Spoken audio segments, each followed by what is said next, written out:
the white screen! All of the answers that you could ever need lie before you. Welcome to this very special presentation. I have just finished the end of Shadowbringers and the Shadowbringers post-patches. Mysteries abound. Much has been explained, but there is still much that lies hanging in the balance. So many scattered clues has been presented to us throughout the storyline, and here, today, on stream, we break them down together. At a certain point in this presentation, I'll be putting chat into emote-only mode. I hope you have all brought your recommended items that I asked you to acquire before this presentation. What those are will remain clear very, very soon. Without further ado, welcome to Shadowbringers. Or should I say, Shadowbring your theories! Someone was supposed to bring the klaxon. Who was on klaxon duty? Anyway, Shadowbring your theories. Here is the man himself. This PowerPoint presentation sponsored by Selch's Grape Juice. A taste you won't forget. Pick up some Selch's Grape Juice and sip away during this presentation today. I do love Selch's Grape Juice. I got some here.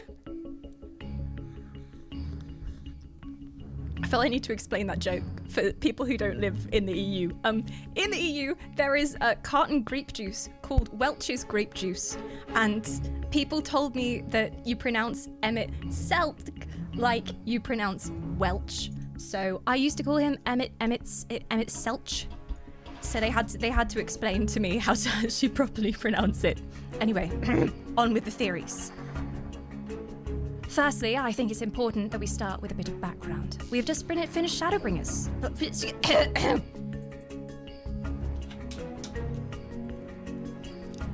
Firstly, I think it's important that we start with a bit of background. We've just finished the critically acclaimed expansion, Shadowbringers. This expansion was important, but why was it important? And why was it different to everything that we've seen before? Why Shadowbring good, you might say? We had a very unexpected setting, which I think is part of why this expansion is so beloved, because we were expecting a lot of things from Shadowbringers, and we got almost none of them. From watching that first trailer, we watched it live on stream, and the vibes are very much like edgelord, darkness. I thought we were going to be in a desert the entire time. I thought there were going to be demons. I thought it was going to be the emo expansion of Final Fantasy. That's what I was prepared for. But we were thrown into this very unexpected world, and it was a world that had already lost. Things had already gone bad. We were seeing a world where the heroes had tried and failed to save their world, which is something we're not used to in Final Fantasy. Usually with a hero, with a warrior of light, we're brought in to save everyone, and there in the final moments to claw everything back, and it's the hero's journey, us going up against the villains and making everything good again, and the game giving us a good old pat on the back and saying, well done, you did the right thing, aren't you a great hero? But here they'd already lost. And that was a really interesting and new concept to come into, because not just in Final Fantasy, but in almost every game that I've ever played, that's the format. You are saving the world. That's your job. But yeah, we're confronted with heroes who've already lost, and a world that has lost all hope. And it really subverts the expected themes of not only an MMO story, but in terms of like the themes that we expected, it's not darkness versus light. It's balance, and it's also darkness is good, light is bad, which is very novel. Like, we haven't seen that in many places before. So that was why I liked it from the beginning, because it was something I didn't see coming. And if you know anything about me, I like to guess things, okay? That's part of my fun of playing games. I like to guess the plot lines, and I could not guess the plot lines here. We're kind of saving the world, sort of like the previous expansions, but mostly we're just trying to save what is left. And it's this scattered gathering of survivors who have lost hope in being able to reclaim their world, which is kind of sad right from the very beginning. On the second slide of why Shadowbring good, we have some very important themes. The theming of the game I think really struck a lot of people because of it's not just the classic saving the world, as we said. It's how do we live on after everything is lost? It's this theme of hopelessness and grief that I think really sat with so many people, especially after you finish the ending and it all kind of sinks in. And I think for me as well, I realized that yes, it's about everything having been lost from the point of view of the Crystarium and the people of this world and how are we ever going to come back from this. But also, it's loss from the people of Amarot and Emmett Selk, because he has lost everything. And when you look back at his story, he is a broken man who believes that he can try and claw back at least some part of everything he used to know and love. And that makes him a very relatable, understandable villain. In some ways, does not excuse the mass murder, but still, you think, oh, that is kind of sad. The themes of this expansion are grief, self-doubt in all that we see in Reen's story, which for me, oh my gosh, that hit me so hard. I know that a lot of people see like the final scenes of the expansion, and those hit me really hard as well, but particularly the scenes with Reen, those are what got me, because those are things that I have always struggled with, and her feeling like she isn't enough. And like, what is the point? She can never be good enough for anyone. And I was like, oh, oof, you hit me right in my people-pleasing, perfectionist heart. My God, geez. And so I really resonated with the story of Reen. So not only those themes of grief and hopelessness, but not believing in yourself. And then realizing that you are good enough the way you are. You're perfect, Reen. You're perfect the way you are. And then those final scenes. I've got to say the final scenes of Shadowbringers really go in my bank of gaming memories as some of the most memorable cutscenes that I have ever seen.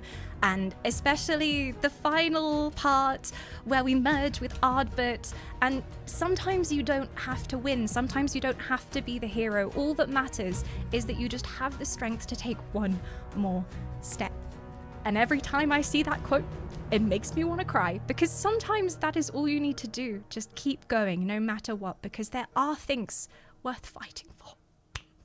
So we have covered why Shadowbringers, I think, was a hard-hitting expansion for a lot of people.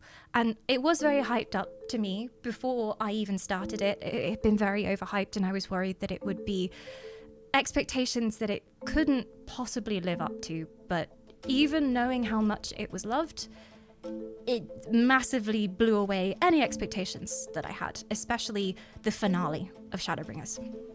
In very unexpected ways. I thought it was going to be all edginess and emo-ness, and it provided so much feeling that I wasn't expecting. And I wasn't expecting to feel sad after the final boss fight, because you thwart the baddie and then the world is saved, right? That's what happens. But in this case, we thwarted the baddie, and my main emotion was, no, come back.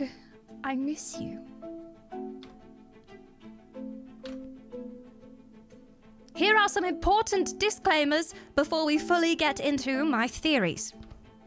Number 1, time. It has been a long time that I have been playing Final Fantasy. A Realm Reborn for me was probably 5 years ago now. Even though I'm still a sprout and I'm still going through my first adventures, it was a long time ago and everything's a little bit rusty. It's also a little bit difficult for me to just go back and look at things online because there are so many spoilers. One cannot simply Google some of the key elements of Shadowbringers without possibly being spoiled, and chat has warned me of this. So in terms of gathering my evidence, the only thing that I have been able to do is log in and watch previous cutscenes, plus anything that my addled memory can grasp onto over the years.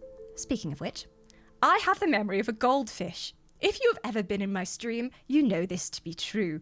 I struggle with not only short-term memory, but long-term memory and retaining simple information, let alone complex lore over the course of many years and expansions. So I have tried to reignite my memory as much as I can, especially from A Realm Reborn and the beginning of Shadowbringers, which was even like how long ago was the beginning of Shadowbringers even? I think we've been playing it for like a year, so it's been a while. And thirdly, and most importantly, shut your mouths. Shtum. I see you there. Tempted to say something spoilerific in my chat. No spoilers. All this policeman. He might be a stripper, I don't know. I just googled angry policeman, and this was the first thing that came up. He will whack you. He will whack you. I'm sure he's a cat boy, and under that hat, there are cat ears. You have been warned. And from this point, we shall go into emote-only mode. You can now only communicate in the form of pictures. You have been silenced. Feel free to emote away. Show me your favorite emotes. If I say something particularly enlightening, surprising, you can't even spoil it for me, so just spam pictures. Go ahead. But lastly, a very important safety warning. I hope you all remembered your safety equipment today. Please don your hats. We're going into dangerous territory. This is essential wear for protection against Ascian possession. The Ascians cannot get into your head and possess you if the metallic object stops them. I'm slightly worried because I did not have the foresight to make ear cups for my hat, but I'm hoping that metal conducts electricity and therefore it will channel the evil Ascian lasers away from my brain matter. Will it save me? We will see. Theory number 1 goes as thus. Hydaelyn is evil! You may have heard me discussing this. Look, Hydaelyn is someone we've always trusted. The first voice we hear in game. And she says, think, feel. But I propose that instead she should say, think, feel, do what I say, bitch.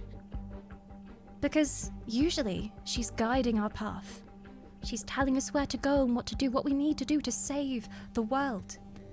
She says, do exactly as I say, and yay, well done, you will be the hero. But what if she's been lying this whole time? What if she's actually on the side of the Ascians? And instead of saving the world, we've actually been drawing forth more calamities without even meaning to. Yes, that motherly voice. But I went back and I watched that first cutscene, and what seemed like a very gentle, reassuring voice in A Realm Reborn, if you look at it from another direction and you think, are they trustworthy? It does sound kind of evil. And I don't know whether I'm imagining things, but it really does sound kind of evil, especially the, think, feel. It's almost like an incantation, right? Drawing us from the realms, like it's some kind of demonic summoning. This is a serious theory, why are you laughing? Stop! It does remind me of a demonic summoning, and there is an edge to her voice that I just don't trust. When we are young, we are taught, you can always trust Mummy. Trust in Mummy, Mummy knows best. Mother will guide you. So if Hydaelyn was evil, Square Enix are inherently playing upon the inbuilt primordial part of us that trusts our mothers. Therefore, mind games. Therefore, they are trying to lull us into a false sense of security. Therefore, they believe that they can gently rock us into a sense of ignorance. But we're not so stupid. We see your lies, Hydaelyn. We see your lies. And they are evil. In Shadowbringers, this was the first expansion where we've seen them completely subvert everything that we know to be true. Throughout A Realm Reborn and the following expansions, we are the warrior of light. Light against darkness, good against evil. We're told that light is good and darkness is bad. But in Shadowbringers, they say, ha! No! Lol! Forget everything you thought you knew. Darkness is good. Balance is good. So maybe light isn't as good as we always thought it was. Maybe there's something nefarious lurking at the heart of Hydaelyn. This is based purely on vibes, but I found the whole awakening the echo thing very sus. In the post-patches, when everyone's looking up the sky and the light is falling down, the comets are falling down. Yes, I know that Arbit was possessed at the time by Elidibus, but also the whole idea of Hydaelyn being able to awaken people in that way. I just find it very evil and very sus. It reminds me of mind control, and it makes everyone in all of these 14 worlds feel like they are just Hydaelyn's pawns. If Hydaelyn can easily control them, I don't know. It reeks of mindless possession. And you know who else possesses people? Ascians! I rest my case.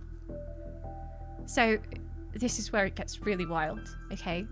What if the Hydaelyn we thought we knew is actually Zodiac? You know, evil Zodiac? Who was brought about by the Ascians? Who was summoned? What if Hydaelyn has been maneuvering these events all along? We think we're saving the world, but actually, we were being engineered into exactly the place where Hydaelyn wanted us, where the Ascians wanted us. Right into their clutches. I don't know. Just seems a bit suspicious to me. Would be next level mind games. And considering that we know that there's some form of time travel going on, who's to say they didn't just go back and forth in time until they could find a way to perfectly engineer events to bring us to the world that we arrive in Shadowbringers, so that everything that happens, all the events of the expansion, can play out in perfect sequential order. Who is to say? Okay, well, there's no evidence for this, okay? There's like no evidence apart from pure vibes, but I really want this to be true. Because it would be insanely cool if they were cooking this from A Realm Reborn from that very first cutscene, because that's literally the first cutscene you see after you make your character. How cool would that be if they'd been like, ha, you're not the hero, you've been played this entire time. It would just be so cool, okay? I wish there were more evidence for this theory. I have no screenshots or substantial documents for this theory. But vibes. The juju is off, I tell you. The juju is off. Don't trust Hydaelyn. Anyway, next. Now, this is a multi-stage theory, okay? This is my best theory. Don't laugh at me. You ready? Everyone is an Ascian! Even your mum! Your mum is an Ascian, your uncle is an Ascian, your sister is an Ascian. Hell, maybe you're an Ascian. How would you know? How would you know? I need to clarify this because, actually, technically, looking back on the cutscenes, I've been referring to the poor people of Amarot in quite a general way. In fact, the Ascians are the evil ones. The Ascians are the ones that splintered off and wanted to summon Zodiac. So technically, I shouldn't refer to them as Ascians, but it was a very catchy title. All right, it looked nice, so that's why. Anyway, we know from the post patches that everything was split into 14 reflections in these different worlds, and that there are splintered souls throughout these worlds, and that even just regular people can be summoned by Hydaelyn, can be reawakened by Hydaelyn. So there is part of the Amarotinis, the Amarotoons, in everyone. As far as I know, based on what happened in that post-patch, which I still don't fully understand. Here's my first theory, which I quickly discounted for reasons you will soon see. Ardbert, the Ascian. Is Ardbert an Ascian? So we united together with Ardbert in that final fight, and it seemed like Ardbert became part of us, which reminded me of Ascian possession, which we've seen elsewhere. Especially when we played the series with Gaia. Gaia is a reincarnation of Logrif, who was part of the convocation, the council of the Amberatinis. Yes. So Gaia is a reincarnation of Logrif, and we know that to be true. But then it's weird because how it worked with her was very different. So she was already alive on this world, and then she was able to be reawakened by her Ascian buddy. So it wasn't like they combined together, and it wasn't her and Logrif in the same body coexisting like it is with us and Ardbert. It wasn't like that at all. Like, she was gone and Logrif was there. Which is weird, right? Because it's different. So I was like, oh, did Ardbert possess us? Not really. It was more like he was like joining with us and we were combining. like two people in one body, rather than a body being a reincarnation. Yeah, we're in the same body, which is a bit sussy-wussy and a bit strange. Because even though we know that there are these 14 reflections and there are ordinary people who can be like awakened, they can't combine like we did. Adjust your tinfoil hats because the theory is going places, okay? I have screenshots. Hence, I discarded this theory and instead propose. I am an Ascian. Bear with me. Well, not an Ascian, an Amaratini Toony, okay? But, you know, but I could be an evil one. I don't know. I could be one of the bad ones. So we know that the calamities are what the Ascians want, because calamities will bring on the rejoining of all of these fractured worlds into one, into the original world. They want the 14 worlds condensed down into one, a world sandwich to bring back the society and the place that they once loved. We've already had 7 rejoinings on the source. 7. I think it's 7. I could be wrong. I went back and looked at a Realm Reborn cutscenes. I think it's 7. I think technically 1 happens on our watch as well, but I don't know, maths. All right, fine. Okay. We know that Ardbert is connected to us. We have a connection. Ardbert starts appearing almost as soon as we appear in the first, right? He starts appearing. He starts talking to us. And again, it's not like with Logrith. It's like we're in the same brain. It's almost like we are parts of each other that are calling to each other, but in such a strong way that that's not how it normally is with the fractured souls, okay? As far as I know. So, it is mentioned that Ardbert is like part of our soul, and throughout the whole storyline, I'm like, oh, that's just because, like, I'm the warrior of light of my world and he's the warrior of darkness of his world. So, like, you know, we're joined in that way. We're both heroes and saviors. But then given everything that we know in that post-patch, we could literally be parts of the same soul. This brings into question an important element from the very end of Shadowbringers, which is the crystal, the orange crystal. The delicious orange rock. I could not find a picture of it, so this is a Terry's chocolate orange. And I couldn't find... I went back in the cutscenes trying to find a picture of it, and I couldn't find it. I was scrubbing through the video, and I didn't want to Google it because spoilers, so this is a chocolate orange. But anyway, you get the point, okay? The rocks, the crystals, they contain parts of the souls of the members of the Convocation. And they keep harping on about the orange one. And also it's very suspicious because Hidladea says, you should keep this, by the way. Like, why don't you keep this? Like, the whole fight is done and he's like, oh, keep the orange one. Keep the orange one specifically. What's with that? Well, I'll tell you what's with that. If my soul... Well, we know my soul is sundered, right?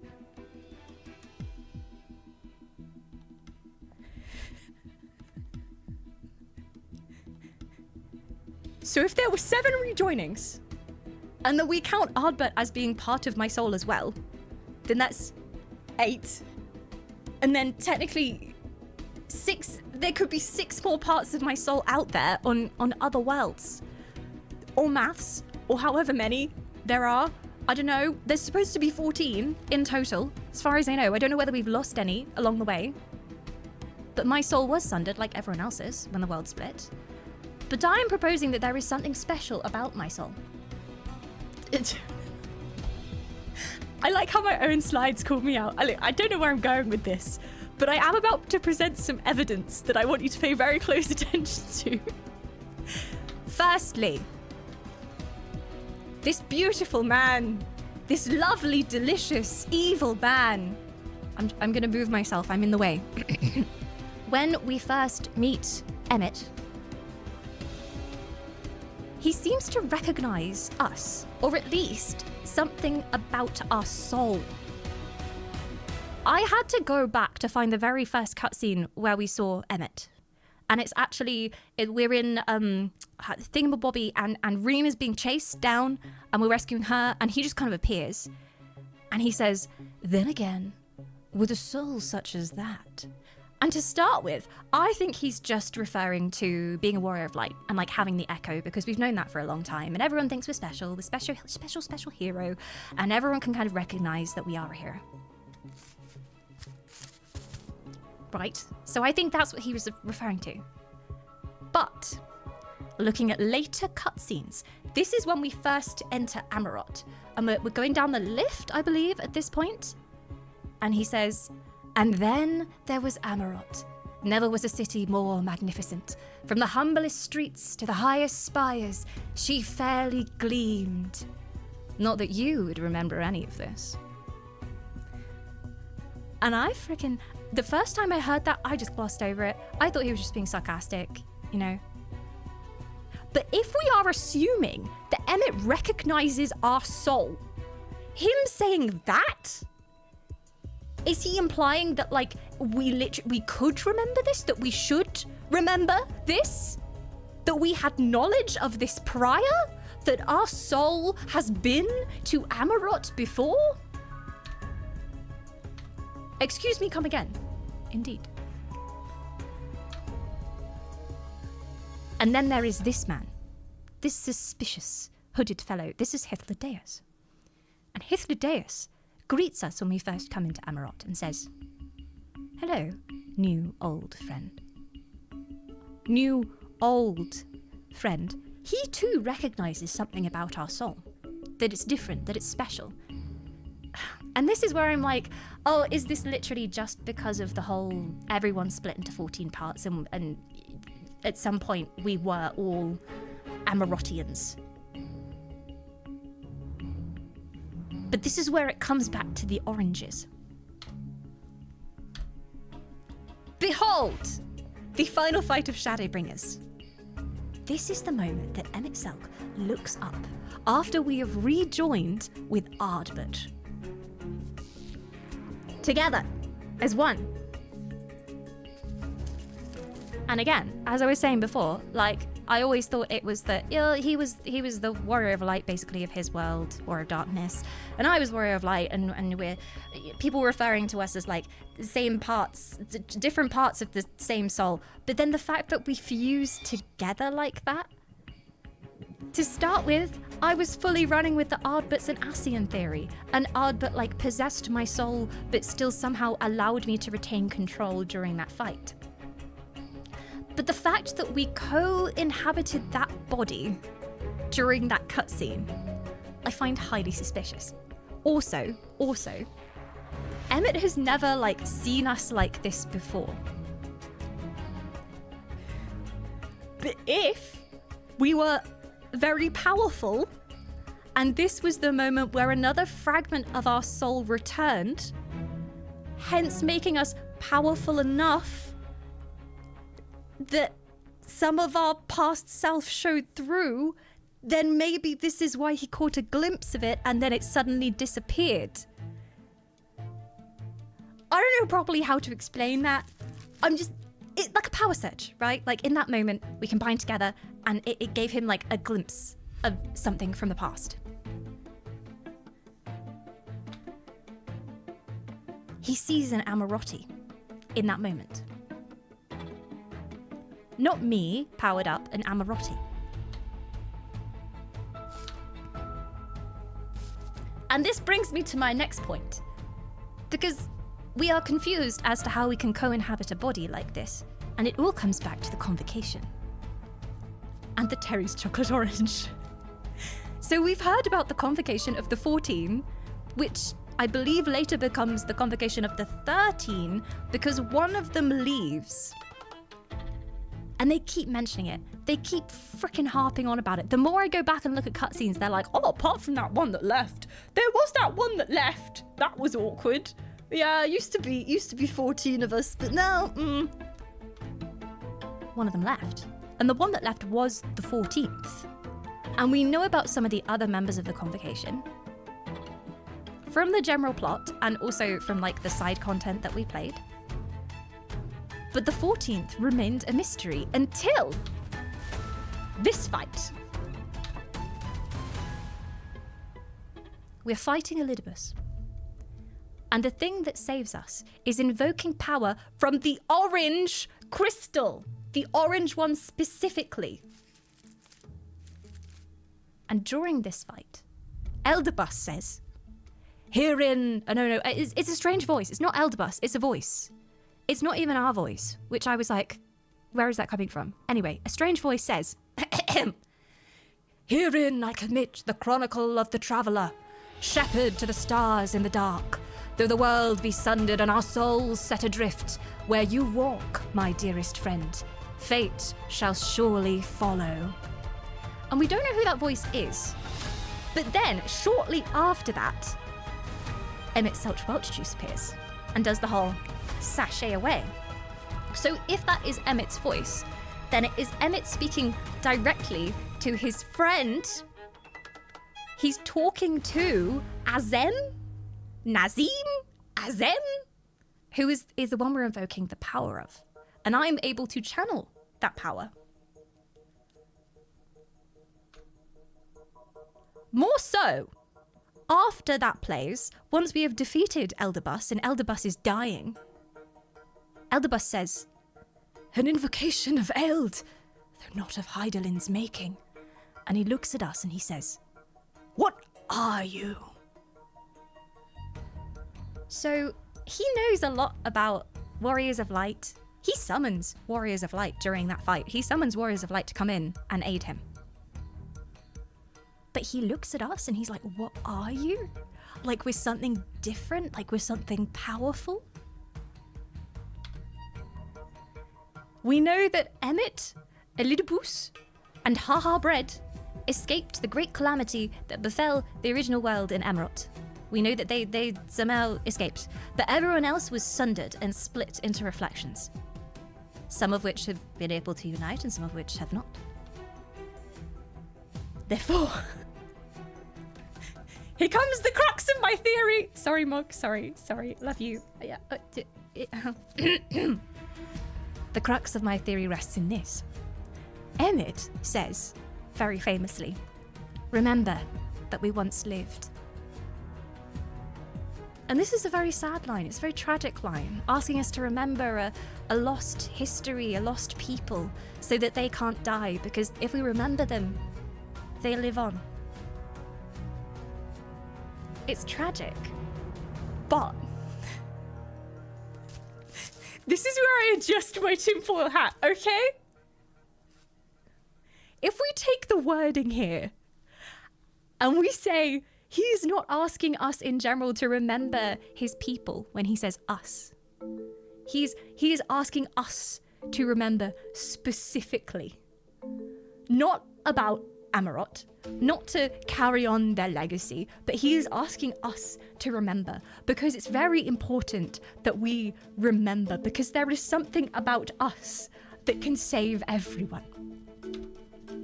Is he asking us to remember? When he says, remember that we once lived, maybe he's saying, remember that we lived, me and you. Remember that we lived. This is where I'm like, okay, this is paper thin because I have almost no evidence for this, but we know he was testing us throughout the storyline. He was testing us. He wanted us to be powerful enough to save his world. He was testing if we were ready to save his world, if we were worthy. And every time we came across something, he was disappointed. And I always thought that was because, oh, we're not strong enough. But what if he was disappointed because he was trying to make us remember? He was trying to make us remember and he failed. He was trying to remind us of who we once were. And then, Hythlodaeus urged us to keep the orange crystal, which I still find very sus, because all the other crystals, like, check them away. But he's like, oh yeah, that orange one, yeah, hold on to that. Who did that crystal belong to? Azem. Azem, member of the Convocation, the one that went missing. But Azem did not escape being sundered. We know that.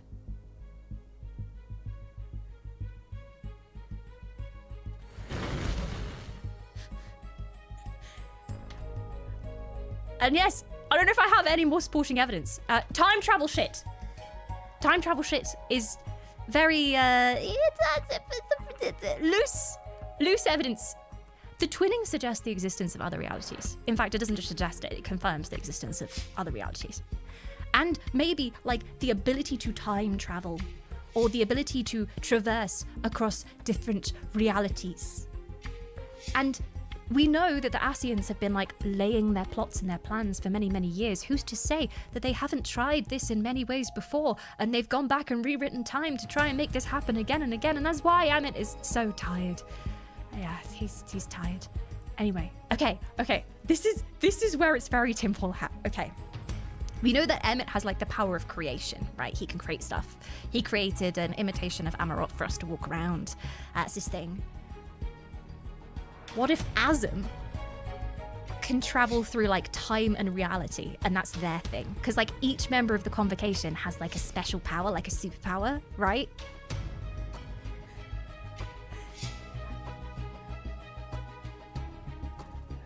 I forgot where I was going with this. Anyway, what if?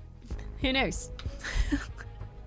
Oh, yeah, this is where I was going. Okay, so if Azem is something to do with me, my warrior of light, what if Endwalker is about uniting the other parts of my sundered soul? Like going and finding the others, the other 5 or 6 or I don't know, I forget how many sunderings there were, but there's others out there in other planes of existence. And what if I have to go there to find them so that I can reunite them with my soul and become ultra powerful so that I can truly protect all of the worlds?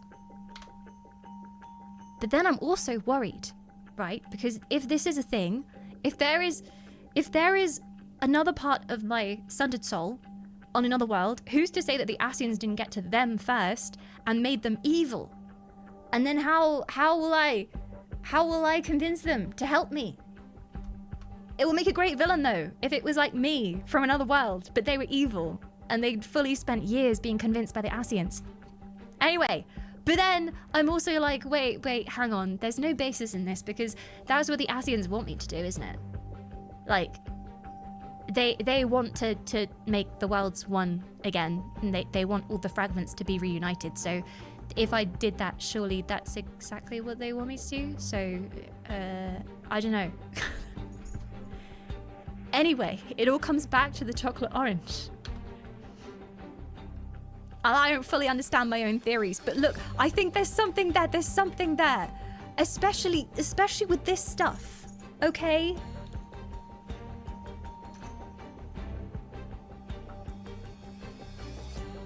And also going back through and watching the cinematics and even just the general talking lines, they harp on about the 14th member again and again and again.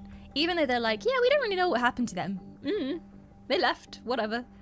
Even though it seems like insignificant at the plot, they keep mentioning it again and again. And this idea of like, especially Emmett having known our soul before. It's just, when everything comes together, I just find it, and this would be so cool. This would be, because it would give it a double meaning. And also most of the expansions in this game, you can take the name and it has double meaning. And you're like, oh, this is because we went on this journey and we did this, but also this because of this thing that happens in the story. So if this was true and it was like he's asking us to remember, not only remember a fallen civilization, but remember our true selves, that would be so fucking cool. I literally woke up at 3 a.m. and was like, remember that we once lived, that we once lived. And then I wrote it down on my notes app, and then I woke up the next morning and it made no sense. And I'll be honest with you, it still doesn't really make sense. But it would be cool. Anyway, we now come to the next part of my presentation. Theories for Endwalker. Based on zero facts, only lives. Here we are. Ah, yes. The double meanings.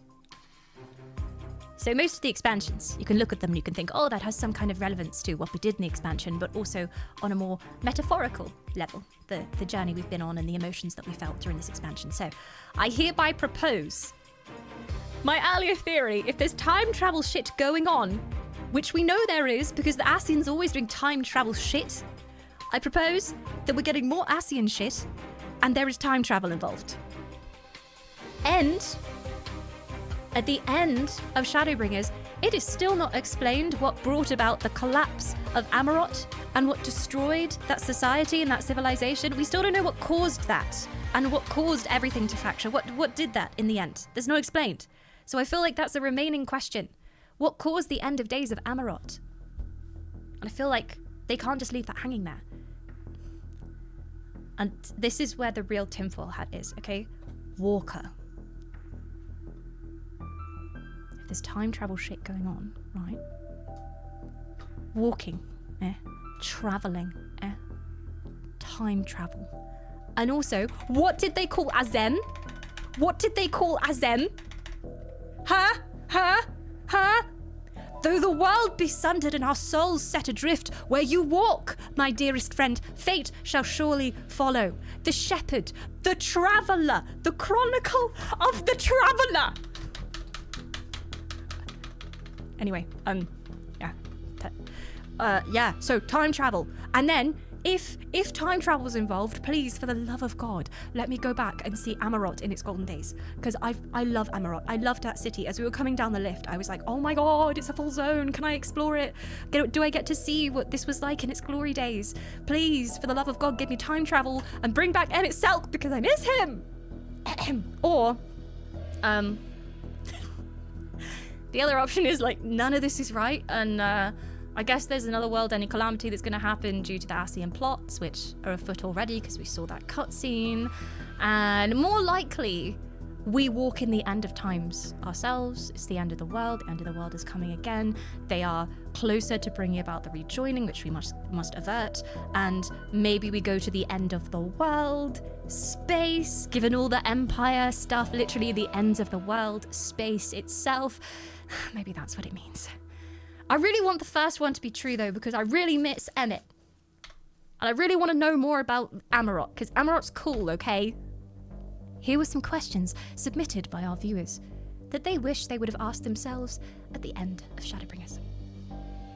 Have you edited that 5.3 content yet? And how has it affected your understanding of certain things? Well, as you saw, those cutscenes in 5.3 are what actually made things go boof. I didn't take it in at the time, but I went back and watched the cutscene, especially after the post patches, and I was like, that's weird. Why are they going on about the orange crystal so much? Like, I just assumed I was using the power of the crystal. But what if I have a closer connection to it than that? That would make sense. But mostly, from going back and watching my 5.3 content, I have learned that finger snaps are really hot. And Emmett Selk is a beautiful, beautiful man, and I don't know why. I always have such a crush on villains, and this clearly requires more research. Like, genuinely, it was not just like, oh, that was cool. I was like, oh my God. When I saw him do this, I was like, oh my God. Marry me. Eviscerate me.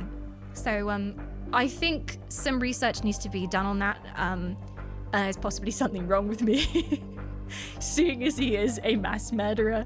But yeah, anyway, what else did I learn? The Seat of Sacrifice was especially important, I think, because of everything that it told us about the Convocation and the members of the Convocation. We were able to slowly fill in who the other members of the Convocation were, and that was the cutscene where they said the name Azem for the first time. And I just glossed over it. I was like, oh yeah, cool, Azem, nice name, nice name. But then it gets mentioned again. Why you point us in that direction? Why does the 14th seat matter so much? Why does that matter so much?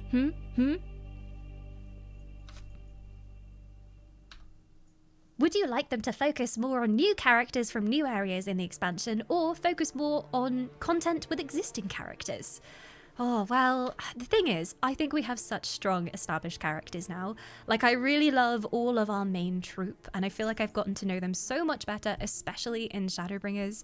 I think so much was focused on Lisa's story in Stormblood and her like story of managing to rise up and fight for freedom, and then it kind of came back to being centered on this little group that we know and love. So I think that's really been strengthened in Shadowbringers, and I would like them to continue with that. Like, I'd like to see more of this troupe, and I think it's one of the strengths of Final Fantasy that because everything follows on sequentially, they're able to just build on those relationships and those stories and give those characters real arcs and in some cases real changes of personality. And so yeah, I'd like to see more of them, and yeah, I guess just carry on with that, especially the cutscene that we had at the very end of the post-patches with everyone coming together, and we had Shelter sipping on her tea and everyone like, let's go off into battle. Like, it very much felt like we were a very close group, and I wouldn't want to lose that. I wouldn't want us to be like scattered across worlds once again. But more side characters. We like side characters. I feel like the troupe could do with at least one new main character that we meet, just to keep things new and shiny. And I think new characters are always good and interesting, because we've learned a lot about some of our main troupe's backstory, and it's time to have something novel, maybe. But mostly, like, can we have Emmett back? Okay, we know he's an Ascian, so he doesn't ever truly die, right? Like, he goes back to the void, and then he's reborn. So it is not completely tinfoil hat to suggest that he might come back, okay? I mean, I will even take a voice in my head at this point. Like, if he can come back and just narrate some cutscenes or occasionally break in with a sarky remark every now and then, I'll take that. He doesn't actually have to appear on screen, just anything really. Might be cope, but anything really. And if he could, if there's time travel, once again, I think this is also cope and wishful thinking, but if there is time travel and we could like go and see Emmett again and like physically have him there and explain like how he knows everyone, especially like the relationship between him and Hythlodaeus, I would love to know more about, because they obviously, I think they were friends from what I can gather, at least in the way that Hythlodaeus was like acting as his informant and had been brought back. Why would he choose Hythlodaeus to come back and be our receptionist? You know, they must have had a close connection. He didn't choose that without reason. What do you think the new zones will be like?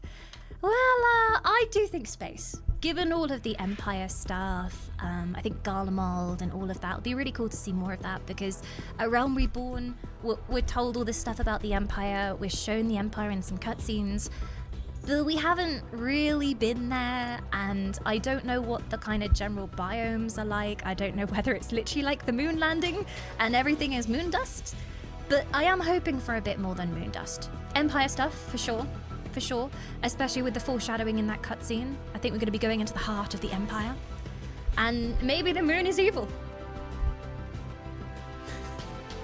I'm hoping it's not all space rocks, but I think we're going to the moon, or at least one of the moons, because there's 2 moons. I don't know what's actually on the moon. I think the bad guys have a base on the moon. Who knows? Spaceships, maybe. Star Wars inspired, definitely, because all of the Empire stuff is Star Wars inspired. This is me again, like, can I go to Amarot, please? Amarot in its golden days, please. Like, please. Please, I know there's time travel. You can't gatekeep me from the time travel, okay? Let me play with the time travel, Ascians. Okay, give me a go.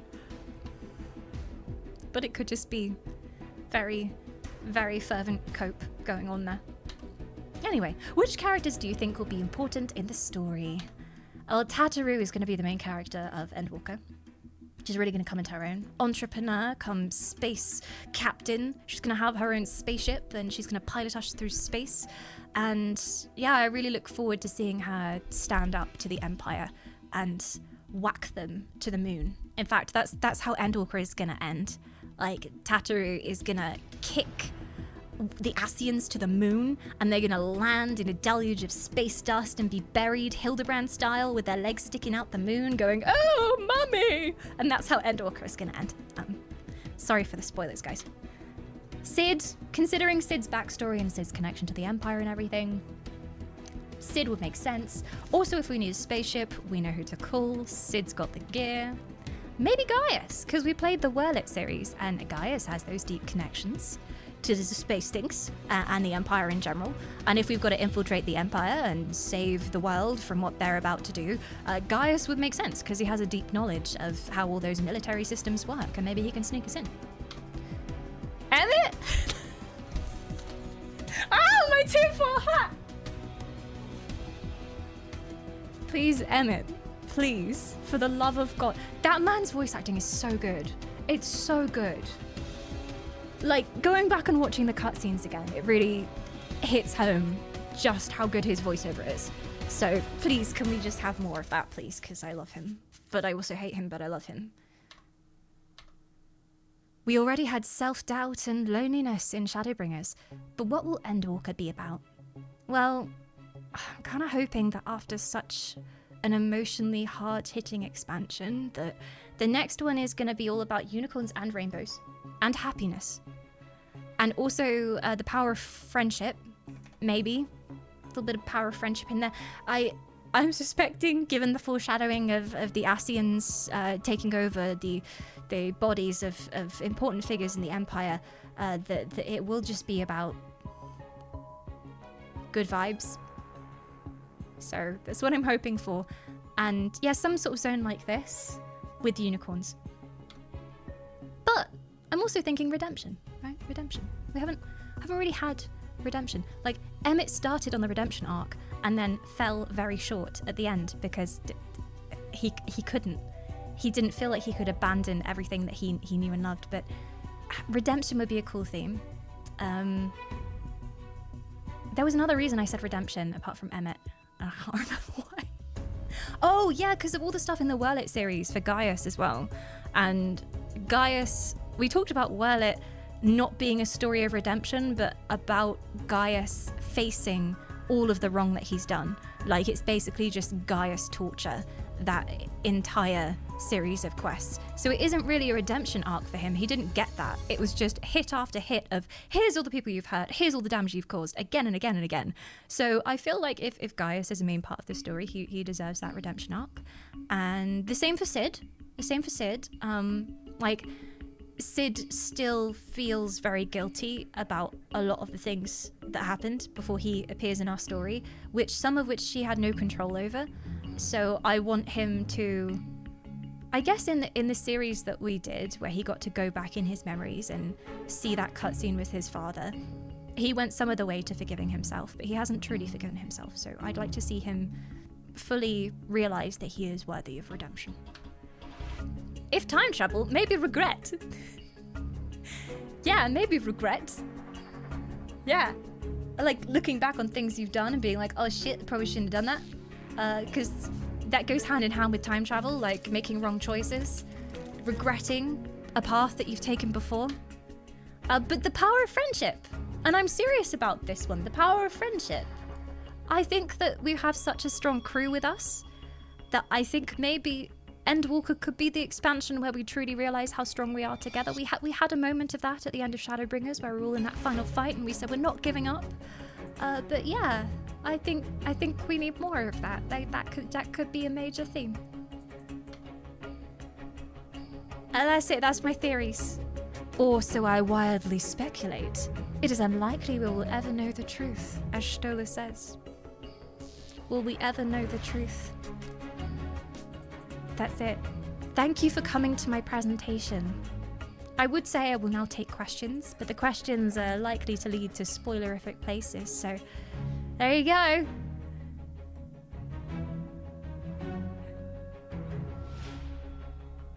Yeah, no, I still have like zero evidence for some of them. I would really love for Hydaelyn Evil Theory to be correct. Like, that would be so cool, but I don't think there's enough evidence for it. The orange crystal stuff, though. Remember us. I will take you out of emote only if you promise to behave yourselves. You may put away your tinfoil hats. The Ascians can influence us no longer. We are safe. It's only when you think about the Ascians that they can get in. Here you go. Emote only mode is now off. You're free! There you go. Honestly, this was awesome, Dawn. It was very interesting and hilarious. If not entirely accurate. Those are some interesting theories. I also feel like there's a lot about like Hydaelyn and the Ascians that I don't fully understand. Especially like how Ascians coming back works. And I went back and I looked at some of the cutscenes with Big Lip Woman.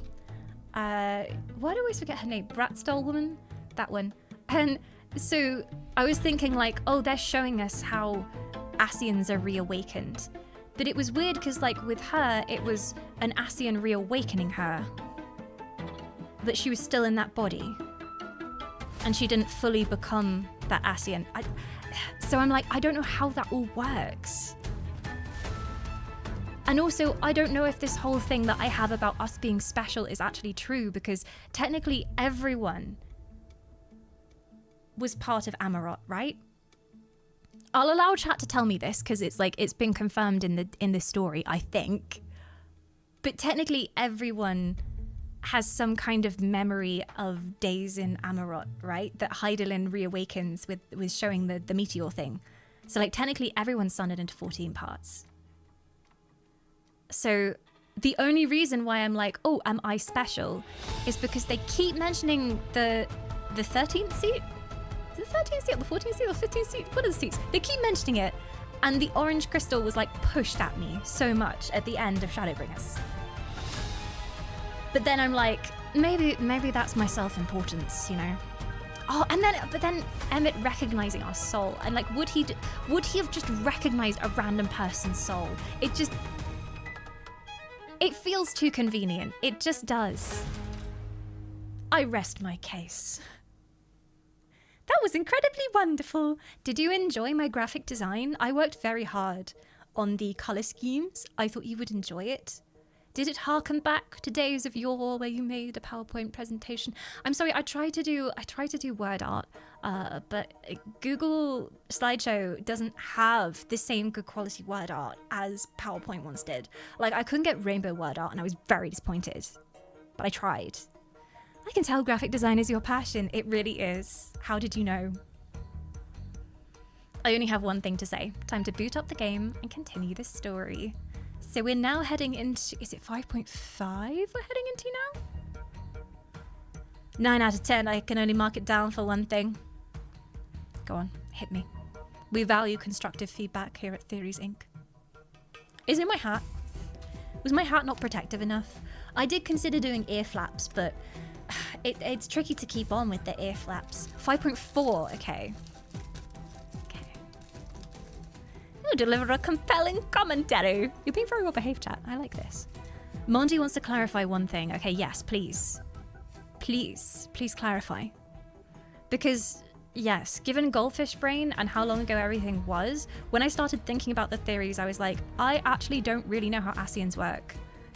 I don't know what the fuck is up with Hydaelyn and, like, the gods of the universe.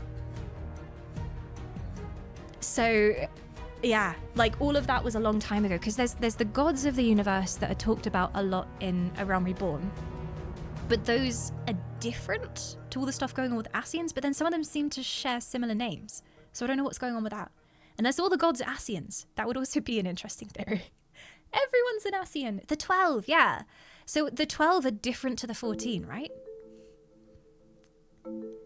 Because I was like, it would be cool if, like, the 12 were members of the Convocation. But then I don't think that fits together. All I want to say is, fuck the Pixies, you need to start Endwalker as soon as possible. Whilst it's still fresh on the brain, we did say because I knew this was going to be a split stream between theories and gameplay. I was like, oh, we'll just do some silly fucky side content. Does anyone have any suggestions? And then the fairy quest line was suggested. But, I mean, I trust in the Lalafell Council. If you think this is the right time to head on with the story, whilst the theories are fresh and simmering within me, then, I trust in thy judgment. You are the convocation of this stream. Although the convocation didn't exactly go well, so I guess we shouldn't follow by their example. I like mispronouncing Hythlodeus. Is it not Hythlodeus? Hythlodius? Hythlodius? Simmering, madam, they are fair broiling. I did do my research. I will say it was incredibly hard to do research. I had to go back through my own VODs and like scrub, because there were sections where I was like, I remember when they introduced the orange crystal, but I'm not sure if it was after this dungeon or before this dungeon. So I was like scrubbing through, trying to find it, and I was like, is that when Azim was mentioned? Oh no, it was in the Siege that Azim was mentioned. Okay, so that was the big reveal for Azim. Interesting that they chose to do it there. So it was like piecing together. You should see my Notion. Notion is my note-taking app. It's just like, I think I remember this bit here. Where is it? Okay, let me find the quote for that. Either way, I need more evidence, my friends. I need more. Can the Catboy Council be separate from the Lala Convocation? The Catboy Council suggests doing the story. It seems like the Lala Convocation is also urging the same. I will say, Dawn, this is not a confirmation of any of your theories, but hearing your thoughts on why you like Shadowbringers was really wonderful. Aw, thank you. I still, even though I prepared to tell you my thoughts about Shadowbringers, I still couldn't fully put into words. It's just, the themes are just so good because they hit you so hard, because they're things that you struggle with in everyday life as well, right? Especially like the themes of grief and everything. Damn, and I think that's why it hit home for so many people. But especially the stuff with Reen really got me. I was like, damn, especially because that was a point in my life where I was questioning a lot of things. Like halfway through Shadowbringers, I'm gonna say like the stream where Reen has that cutscene with Urianger, and Urianger is like, you are enough, Reen. You're enough just the way you are. My God, just before that, I had been through some stuff in real life and I was questioning like everything, and like streaming and whether I should carry on with streaming and whether it made sense anymore. And then that cutscene hit and I was like, oof. So yeah, I think those themes and that humanity that runs throughout the game, but especially Shadowbringers, is very special. Shakar was very good at that. Yeah, and the themes of grief as well, and hopelessness, and as someone who has the depressor espresso and has often been like, oh, can I take that next step? That line of like, sometimes you just need to take one step. If I can just take one step, was just so, that hit me. It's a little known fact that cutscene you're talking about is one of Yoshi P's favorites and one of mine too. Oh, yeah, it just hit me so hard. It was a lovely touching moment in terms of Urianger's relationship with Reen as well, and like him stepping into that guiding role, but with emotion for the first time, because he's always been so stoic and like emotionless, and to see him like actually caring about her in that way, I think that's what fully sold me on Urianger as well. Remember that we're here to help you take that next step, just as you help a lot of us. Don't even, you will make me cry. But yes, I think like there are so many themes of, oh, everything is lost. How am I going to recover from this throughout the whole thing? Because you are coming in at the end of a world where everything has already gone horribly wrong. And it's a world like struggling to survive and trying to find a reason to want to go on. And that just, it, on so many levels.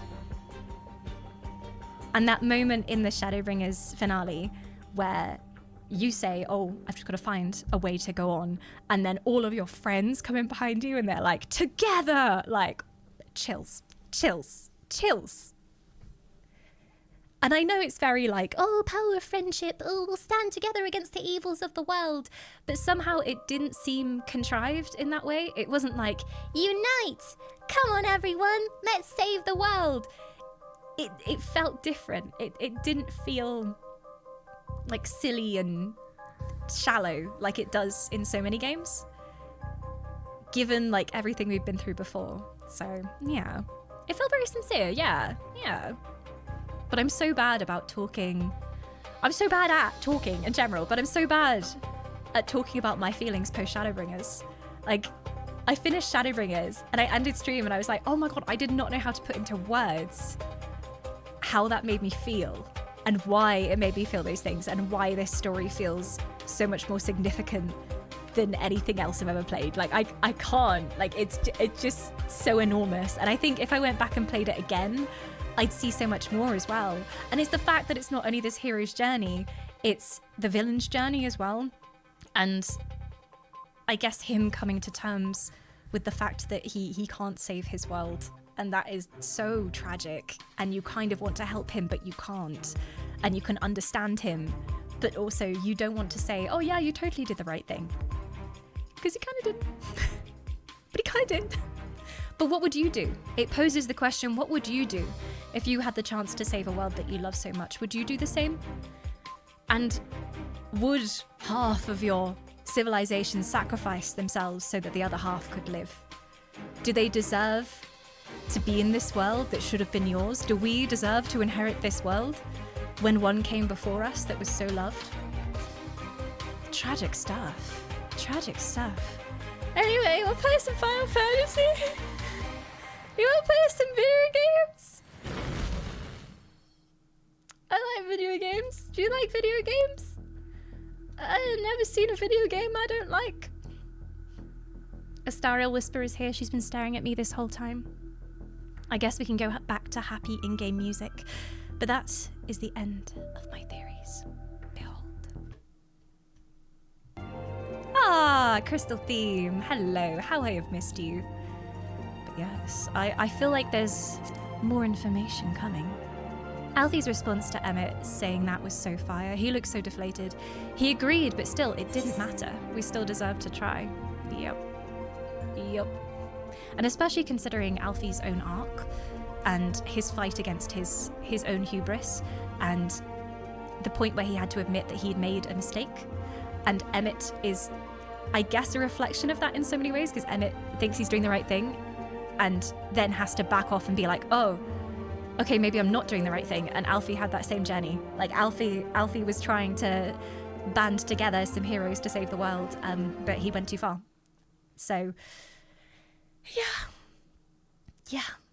So many layers. It's like a delicious, emotional tiramisu. God damn this game. I demanded you start Endwalker as soon as possible, but please do whatever content you like.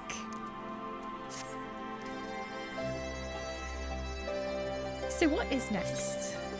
Alisaie's quest, which takes us to Mordona. That's MSQ. I mean, there's not that long left till Christmas. And I did say I wanted to finish all of this pre-Endwalker stuff before Christmas and then, like, actually start Endwalker in January. So it would make sense, I'm just saying.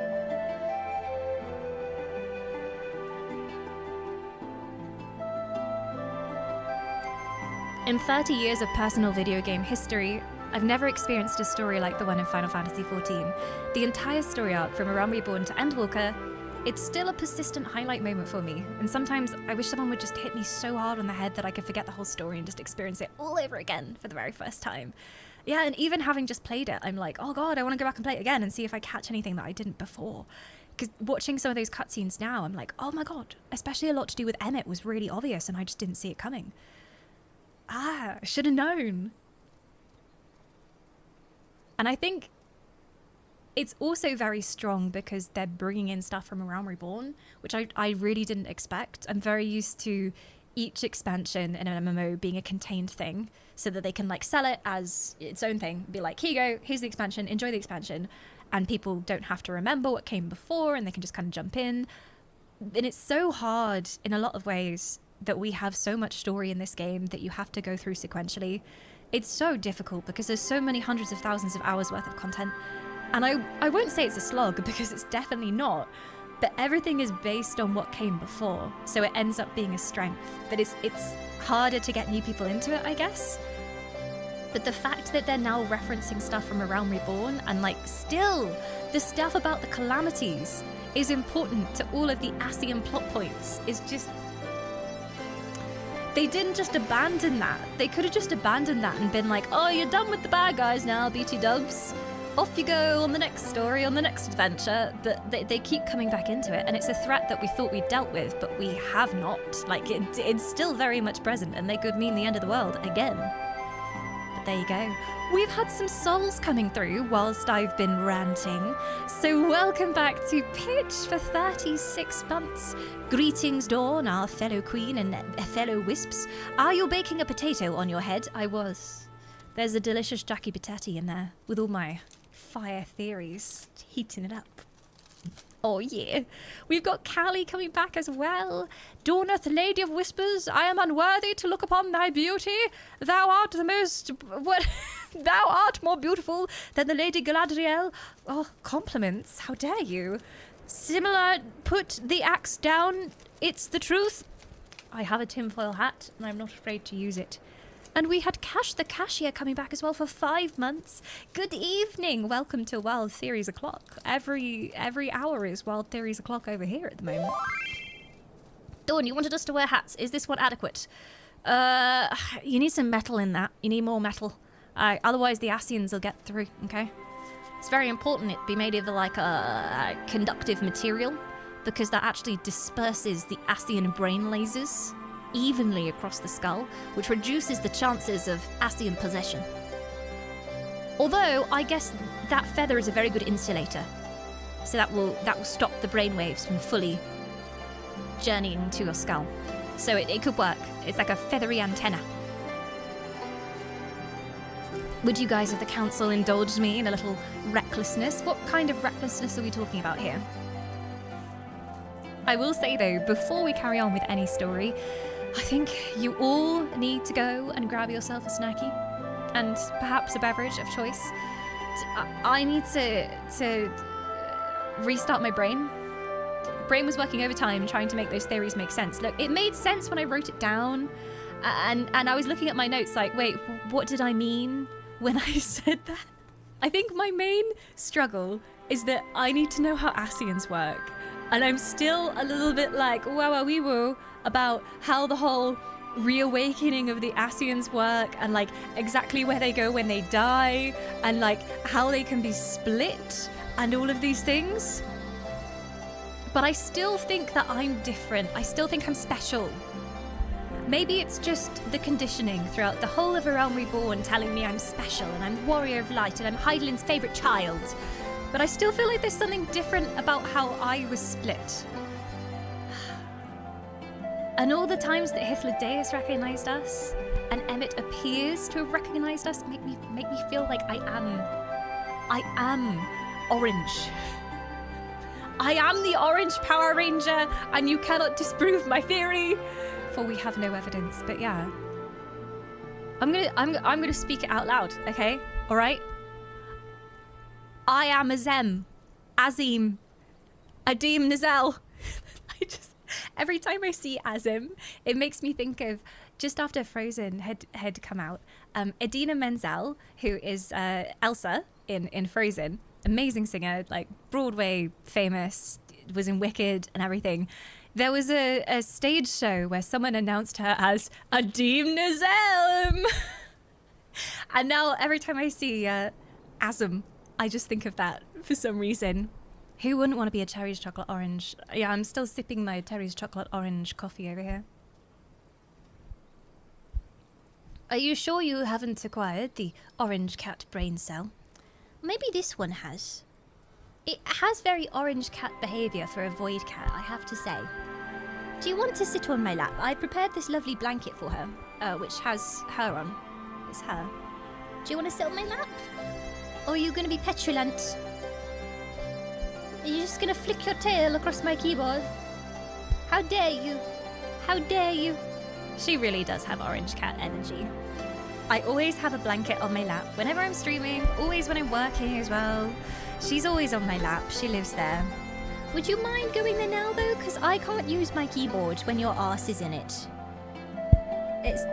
You're hurting chat. I'm sorry. I apologize for her behavior. We raised her better than this, didn't we, chat?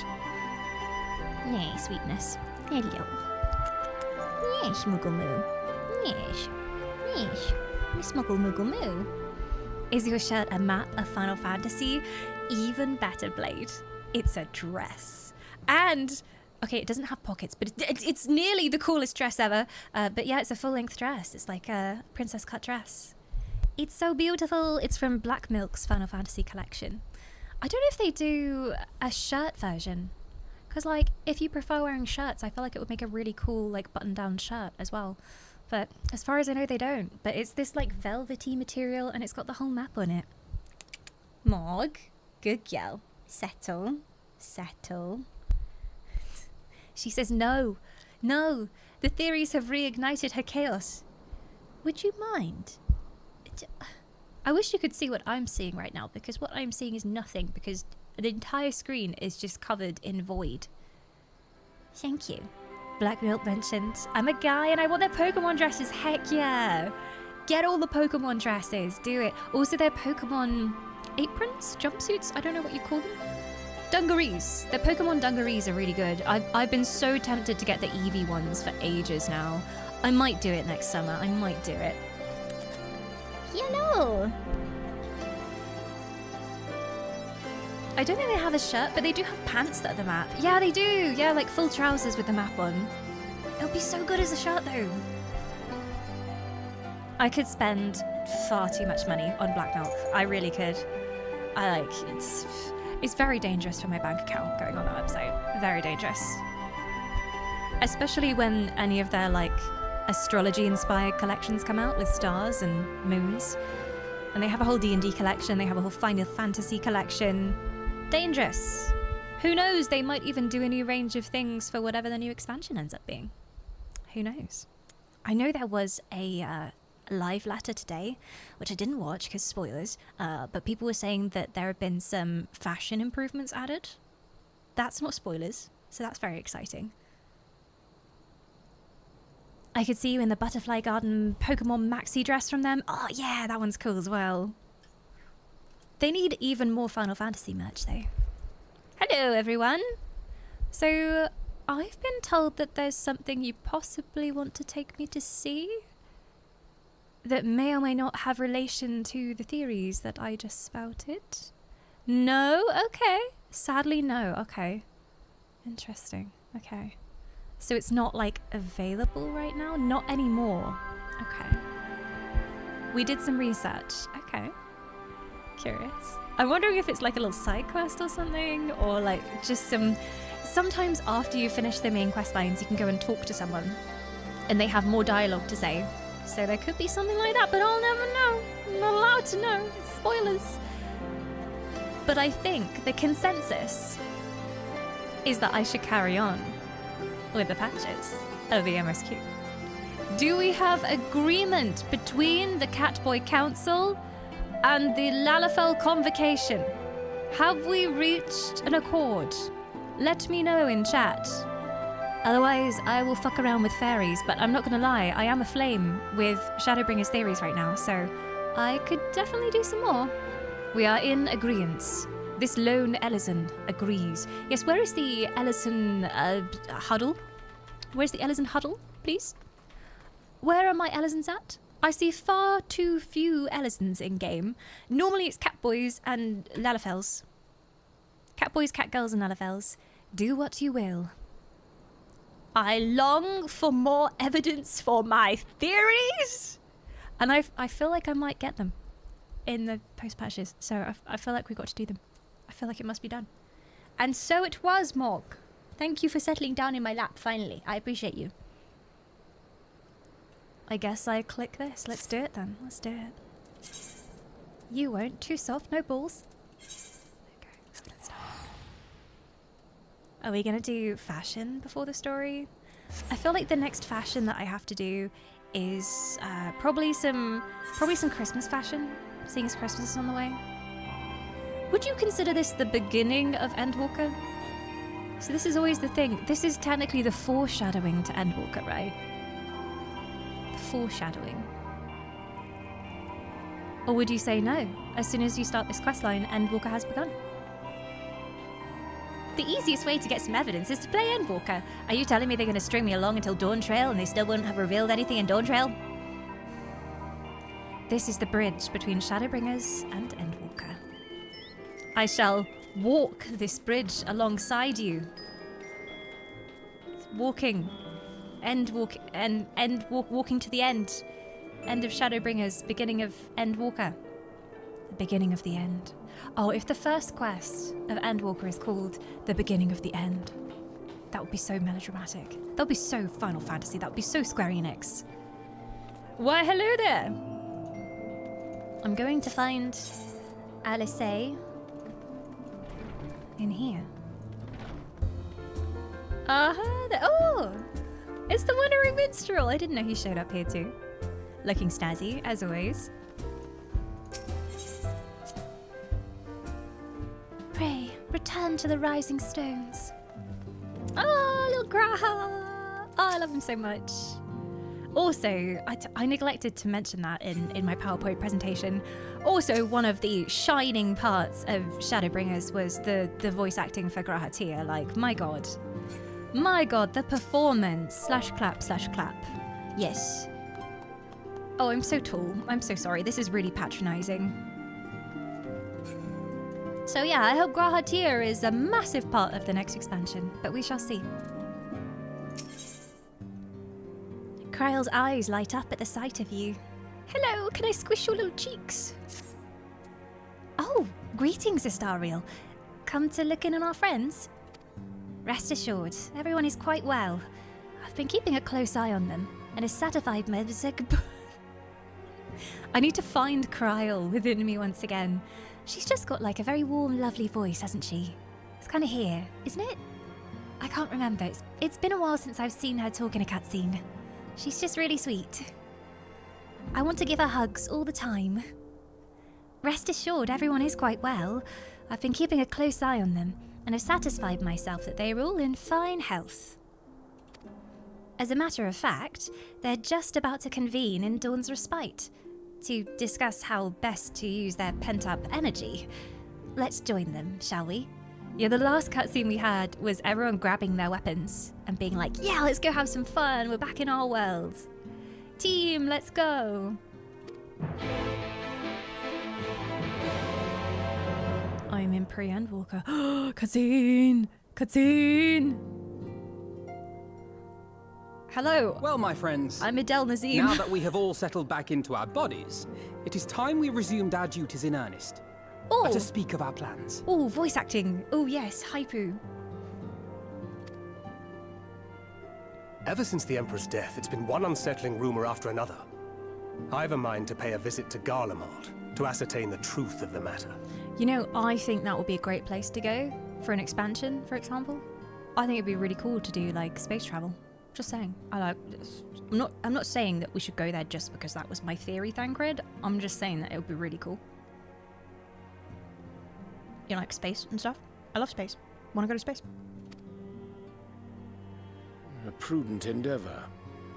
'Tis of the essence that we establish the full extent of the threat, not least if it should prove that Xenos doth indeed orchestrate events from the shadows. I need to translate from Orianja. Yeah, that's worthwhile. We should probably, see if what, yeah, we should see how bad things are. We should see if we can prove that Xenos is behind all this. That's what he means. So basically, yeah, we should go and see what's going on, is what he could have paraphrased that as. In light of which possibility, I shall accompany thee on thy mission. He says I'm coming too. Be assured that thou shalt find me more a help than a hindrance. Thou requirest another to imbue thine ammunition, dost thou not? I love this man so much. It's all right. I won't be a bother. And do you need someone else to shoot things, right?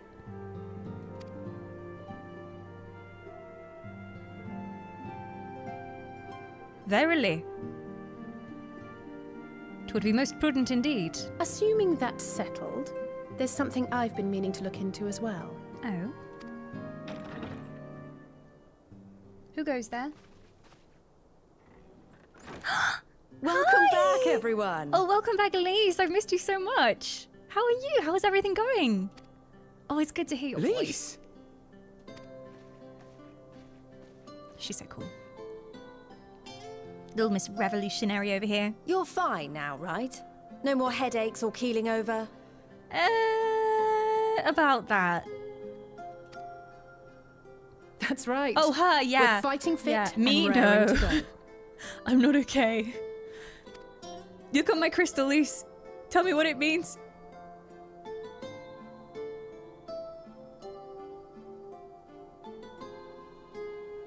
The famous Lise Hext, former scion and hero of the Alamegan resistance.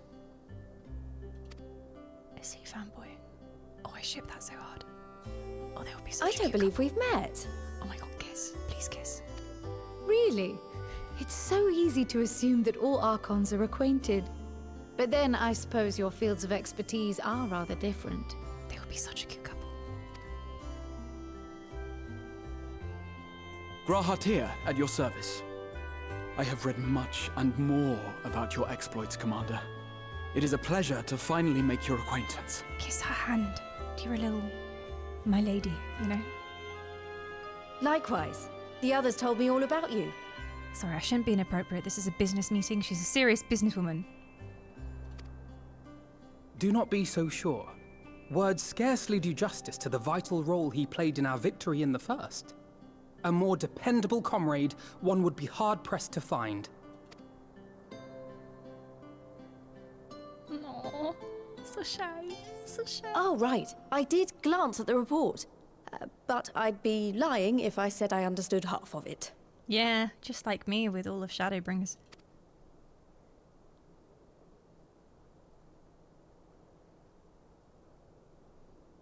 It's a long story. Plus I got this crystal. Give it a lick, it tastes like Terry's chocolate orange. Well, that's a lot to take in. Just to be clear, this means we're not heading for another calamity, does it? Oh no, I think the Ascians are still aboot plotting, and now they're in an even more important position of power than ever before, so yeah, probably. Shorn of their unsundered master's leadership, what Ascians remain shall struggle to see their plans to fruition. There's two very worrying ones at the moment, though. And though I would ever advise caution, I believe we may rest easy for a time. That's not very in character, usually warning us that the end of times is nigh. I'll take that as a yes. At least it's me right now. Even so, I don't know what to make of this business about Hydaelyn and Zodiac being primals. It's true. A difficult truth to bear, yes. But at last we understand the nature of our adversary. And if there are no further calamities, neither will there be rejoinings, meaning Zodiac will never regain his full strength. And we're okay with Hydaelyn being strong? Or is Hydaelyn evil? Hence my theories. Even so, as the oldest and mightiest of primals, he remains a force to be feared. Though his is a power born of the desire for salvation, we have seen the havoc it may wreak. And it falls to us to ensure that it is never again brought to bear upon this star.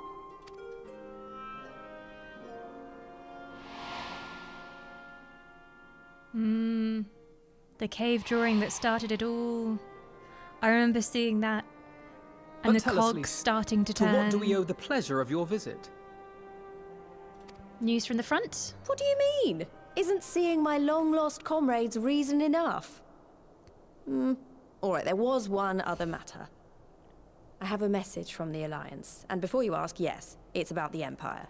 I really love Lisa's voice acting. Especially because, like, she's so frank. Like, it seems so natural and so real. There are a lot of characters who are very, like, put on and almost like anime-style characters, but she's very realistic, and I like that about her. She feels like a real person. So, after Emperor Varys' assassination, it seems his cousin Nerva made a bid for the throne. Oh, no. The trouble is, he wasn't the only one with designs on it, and it didn't take long for a civil war to break out.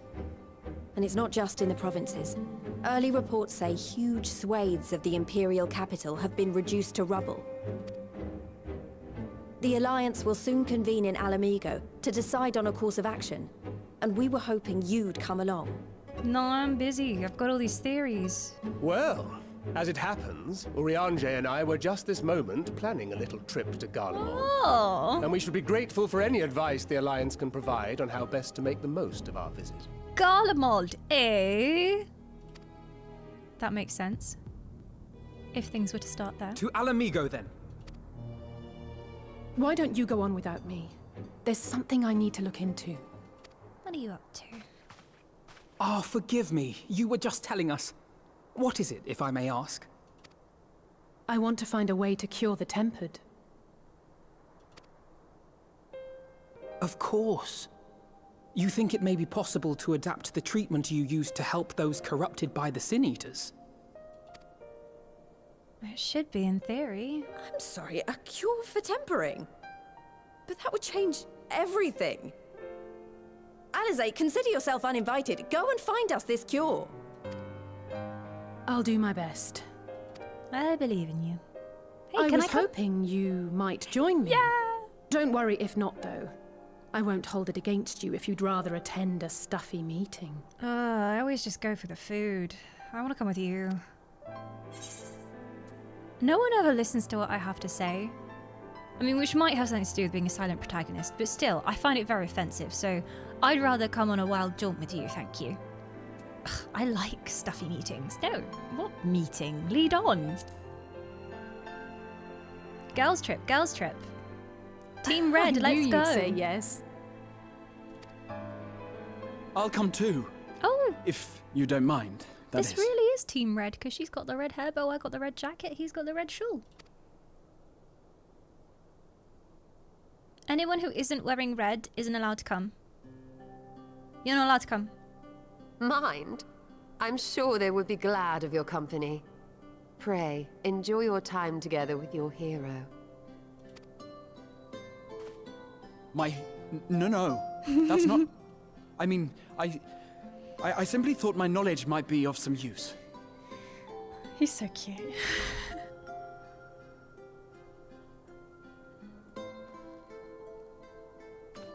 We shall be on our way then. Godspeed.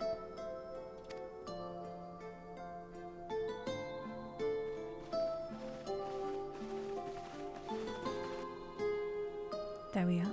Off we go. Adventure time.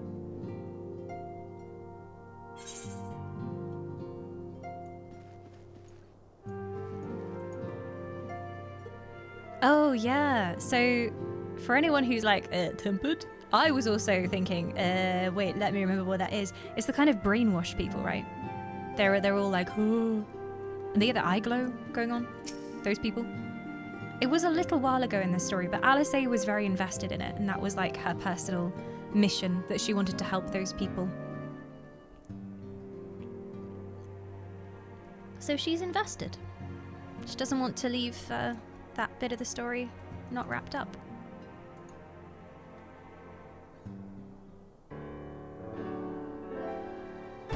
When I set out to save Hulric, I think Garbu was always at the back of my mind. Is Garbu the... I don't remember what that race is called. Baby Gabu? And having proved the light corrupted and not lost, I'm convinced that the same must be true of the Tempered. The kobold, yeah, with the long fingers. And he had the glowing eyes. Similar to those corrupted by the Sin Eaters, the aether of Garbu's soul has been rendered stagnant. And though the root cause is different, perhaps the solution is the same. It is by no means an unreasonable hypothesis, Alizé. and it warrants full investigation. Are you coming, Tataru? Tataru has a red hat on, so she can come. If there's even a chance that we can save Gabu, we have to try.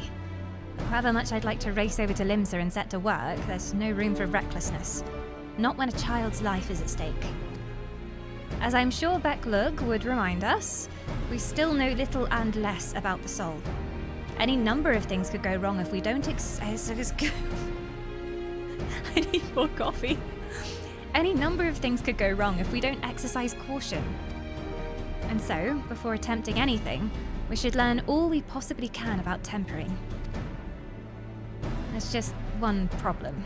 Research into the condition has long since ground to a halt, and the combined work of the many scholars involved doesn't exactly amount to a wealth of knowledge.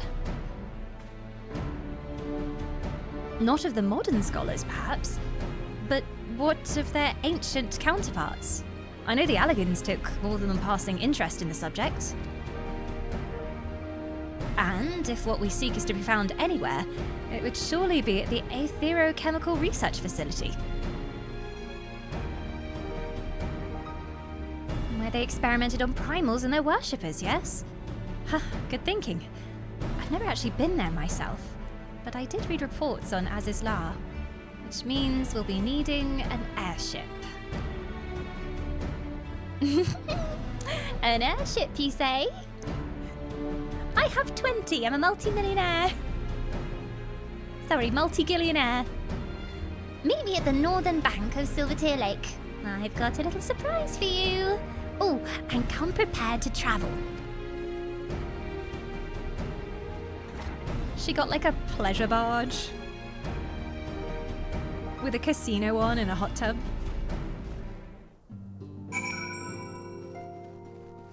Well, well, well. Are we prepared for travel, my friends?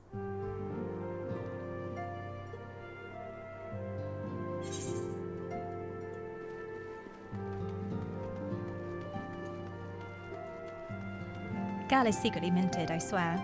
She's a bit of an entrepreneur, isn't she? Like, you know. Especially Stormblood. She was making some deals in the background. She was in charge of the finances, if I recall. Lalas and gold. Okay, so we're going... I am at Revenant's Toll. I can walk there like a peasant. Come, Petey.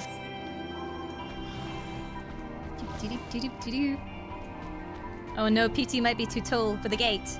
Oh! PT does not exist within the rules of physics. Walls cannot confine, PT. You can fly? Oh my god, I can! I'm so used to not being able to fly because I'm too lazy to pick up the windy things. This is novel. Whee! Tataru! Oh, is it pink? Oh my god. It's pink and white? Or is that just the lighting here? It would be a very Tataru thing if it was pink and white. Because it would fit her own colour scheme. I mean, she's got the white boots and the candy pink top. Very swish.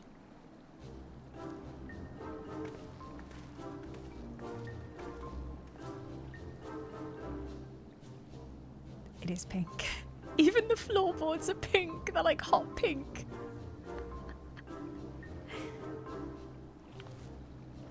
I give you the Bonanza, the Scion's very own airship. I built her as a company project with help from our friends at the Rising Stones. I named her for luck and prosperity. Well, you must have had prosperity if you had the funds to build that for fun. Tataru, this is amazing. We'll be able to just fly about anywhere we want. Our garments were impressive enough, but to build an entire airship? I see the annals did not exaggerate the many talents of the Scion's fabled coinkeeper. I also introduced myself as your pilot, except the training didn't go quite as well as I'd hoped. But that's all right, because we've hired this capable fellow here instead. Hello there. The Bonanza is equipped with a full complement of mana cutters. Feel free to use them to get around Az's Law. But enough talk. It's time to fly! All aboard! Is this the maiden voyage? I'm a little bit concerned. At least she's not driving.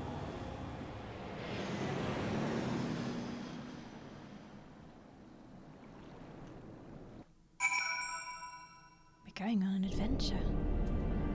What? Oh, for a second there I thought it was the ship. I was about to go, wow, it's way bigger on the inside. It's like a TARDIS. What is all this? Wow. I remember this place. Honestly, Sid would be jealous of the way that airship flies. Tataru has outdone herself. Anyway, here we are on Az's Law, and Alphino's report did not do scale to the justice of this place. It is quite something.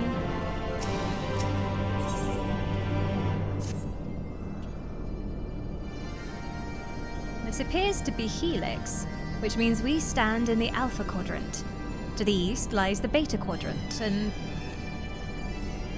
Yes, I believe I have my bearings. Though this is my first time on Az's Law, I do have some familiarity with the place thanks to the records in the Crystal Tower. Unless I'm mistaken, this path leads to an aetherite, beyond which there will be an information terminal. I suggest we begin our search there. Trust in the computers. God, it's been ages since I was here. It feels like so long ago.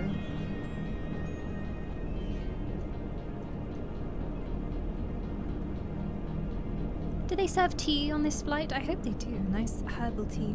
Tataru's own blend. Whoa, what is that? Whoa.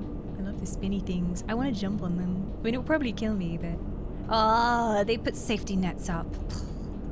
I felt compelled to ride it like an elevator, but I'm not allowed to. That'll be too much fun. And dangerous, I suppose, but mostly fun. Have I licked this aetherite? I have. Where are we going now? Come on, Petey. Whee! All the way over here. Whee! I definitely didn't need to mount up for that.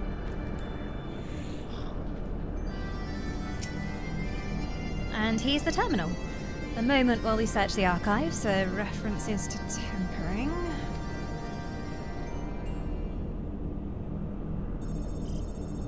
Hello, this is Thancred.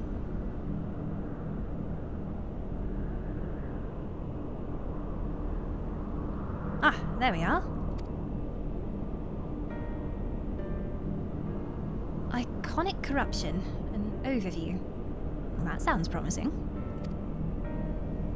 Indeed. Let us see what this report has to say.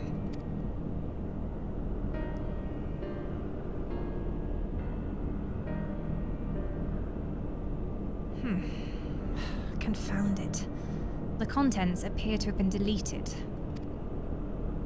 What? No! Isn't there something you can do? Ah, the Asians, they got me! It's because I didn't have my tinfoil hat on! Stay safe, everyone! Stay safe!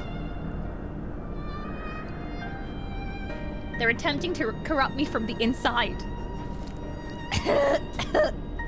Okay, I made it through. Resist! Resist! Not from here, I'm afraid. But it may be that another copy of the report exists elsewhere. The question is where to look. I've just noticed his hair clips. That's adorable. He has little crisscross hair clips. Bless him. Oh my god. It says here the report was written by someone named Owen? Is it likely that he kept a copy? I would say that is a distinct possibility. Assuming he was a researcher here, he will have had quarters on the Habisphere. We can ascertain the details at the Habisphere Control. Let us return to the Bonanza and avail ourselves of the mana cutters. We'll need them to reach our destination. I forgot. You already had suitable means of transport, don't you? No need to waste time accompanying us back to the ship then. We'll see you at the Habisphere. Yeah, I've got a means of transportation. Look at my sick ride. Look at her. Who flies a mana cutter when you can fly this with its noodle arms? I love my means of transportation. Look at her. Oh, she's so pretty. Whee! I like to think it's canon that they just see me whisk myself away on PT after that cutscene. Oh my god, the noodle arms! I didn't know they did that. See, I thought this was noodling, but then it went intense noodle afterwards. Whee! Whee! Wait, where am I going? Oh, here. Ooh. I'll be right there. They just watched me fly away on PT. And Alisaie turns to him and is like, I will never understand that woman. She's crazy. I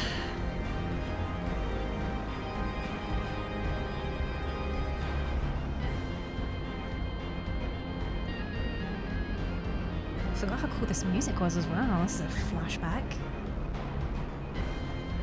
Am I going in the cave? Oh no, it's the other side. Fly, PT, fly! Higher! God, this is memories. I feel like I'm unlocking a hidden compartment of my brain seeing all of this again. Aha! There you are. Wait, how did you beat me here? PT's way faster than the mana cutter. Oh, hello. If the late Owen did indeed have a chamber here, this node will be able to tell us its number. Owen, eh?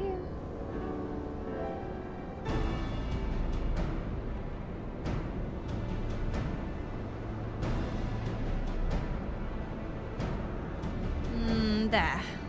From what I recall of the layout, it should be somewhere in the vicinity of... Warning. An evacuation order is presently in effect. Entry to the Habisphere is not permitted at this time. Foiled again. In all likelihood, the order would have been imposed during the 4th Umbral Calamity, and I doubt it will be lifted in the near future. Energy level critical. Returning to base for charging. Well, surely there must be some other way to gain access. Force, for example? Ere we resort to that, I have an idea. Were we to send a surge of energy through yonder control mechanism, it should prompt the system to restart, releasing the locks. As for a suitable energy source, concentrated lightning shard might suffice. Happily, I seem to recall that they are known to form at points of stagnant aether throughout the continent. You seem to recall? Are you honestly telling me that this was in the records too? Ha! I am! A report sent to the capital mentioned that lightning-aspected aether was prone to pooling on the continent, resulting in surges that interfered with the equipment. A minor detail, I grant you, but in my role as caretaker of the Crystal Tower, there was no such thing as too much Allagan knowledge. Besides, my studies helped me feel connected to the source. To home. I must have explored this facility 1,000 times in my mind. To finally stand here with the two of you, it is more exhilarating than I can well express.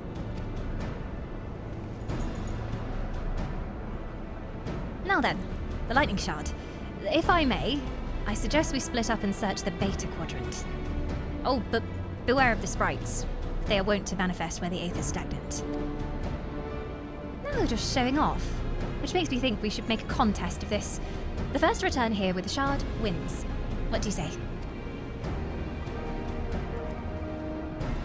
She's so competitive though. If she doesn't win, we're gonna have a terrible journey. She'll be salty the whole way back. Very well. It will be my honor to come third. If there's a countdown timer, I swear. I'm gonna beat you, Alisaie! You deserve to be taken down a few pegs. Watch out, me and Peachy are gonna speed across the skies. Just you watch. Where am I going? think there's orange here. Oh no, oh, there. North, Petey. North. Off we go. Also, alerts were muted in that cutscene, but Phoenix, thank you so much for willingly handing over your soul. For the small price of your soul, you are now immortal. And your bright, shiny creature formed entirely of soul energy, known as a wisp. Thank you so much. Enjoy all of the emotes, including our brand new Christmas emotes. There's some shiny, festive emotes to use. More wisps, more souls for my soldier. Oh, you're going towards this thing? It's terrifying.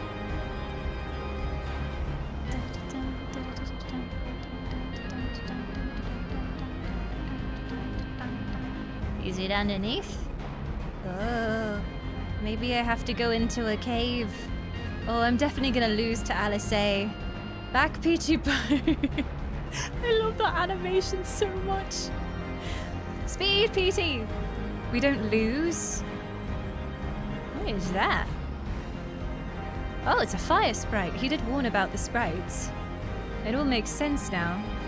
Are we going down into the tunnels? Whoa. At least I can fly through here. What am I doing again? Oh, stagnant lighting! Lightning! Bazing! Oh, get closer. Yeah, there we go. Got it. Got it. Oh no. I sense a bad electric presence.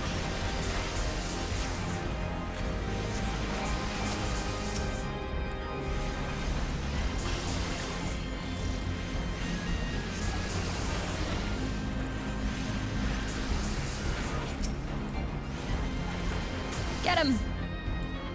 I love how I still have my little pig perched on my shoulder. Throughout all of this, he's just hanging out. Okay, yeah, I found a point where they appear. Can I just pick it up?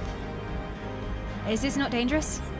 I'm just gonna put that in my backpack with my pastries and my orchestration rolls. Seems like a safety hazard, but okay. Bravo! That was quite a show, adventurer. Why, this spectacle proved so enthralling that all thoughts of the prize slipped my mind. Alice? I appear to have forfeited our little race. Congratulations, the lightning shard is yours. It would say Alice if it was Alice though. So I find this a bit... Who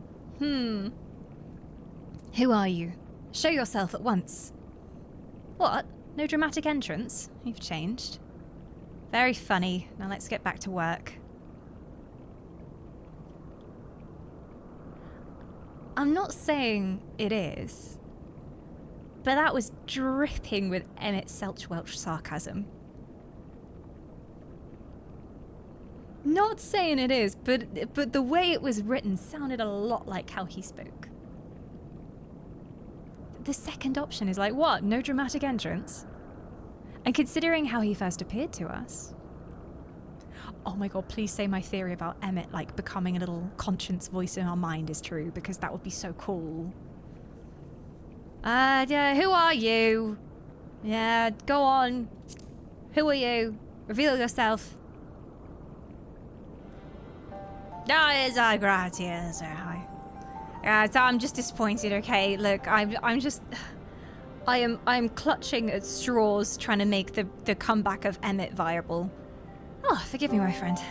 The scene so reminded me of our first meeting. I couldn't resist. It was a long time ago, I don't know if I remember. Stop thirsting for Emmett? Never!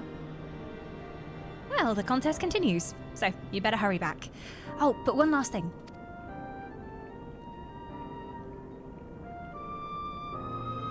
Thank you, Astariel, for bringing me here. It's alright. You don't need to say thank you.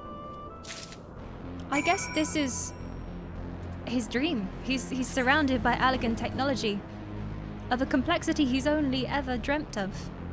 So he's nerding out right now. This is his special interest. He knows so much about all of this.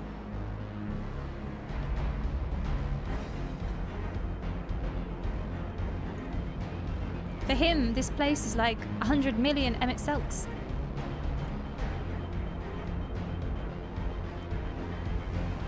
Disembodied voice. He was so mysterious when we first met him. This is a callback to the very first moment that you met the original Graha in the Crystal Tower questline. One that, frankly, I did not remember. I have no memory of that. I had to go back and look at Crystal Tower stuff, because I just couldn't remember anything about what happened there. Allegan stuff. Loads of Allegan stuff. It appears Alisei had no luck. So, victory's yours. Congratulations. Now then, may I have the shard? You may. Just for you. What is it that makes you so much better at finding things? What do you have that I don't? Well, I have a mini-map, and I have a quest marker, and I have a quest journal which tells me exactly where I need to go. So I am kind of cheating. I'm sorry. It's actually canon that I'm cheating. That is a question I too have asked myself before on numerous occasions. I suspect we could both learn a great deal from Astariel, and not only about the secrets of adventuring. But come, we should attend to our mission.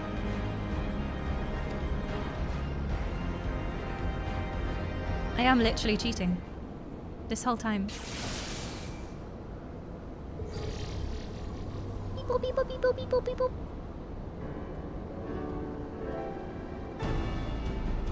Excellent. The system responded exactly as intended. We now have access to the Hammersphere. Only one obstacle remains, though.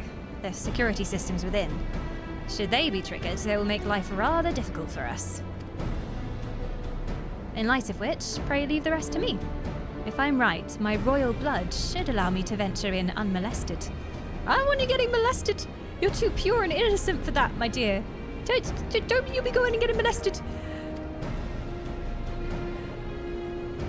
Assuming this place works like the Crystal Tower, yes, but if it doesn't, you'll be on your own. I want you to promise us that you'll get out at the first sign of trouble. I promise. Wish me luck.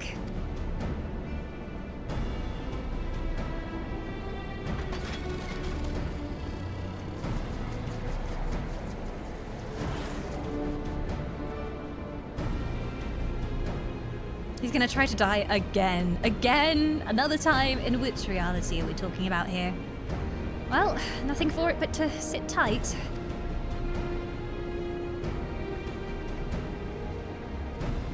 It was nice having him while it lasted. Yeah, that was fun. He's gonna get trapped inside the tower again. Another tower. Here's the thing with towers. He's allergic to towers. It brings him out in, like, crystals.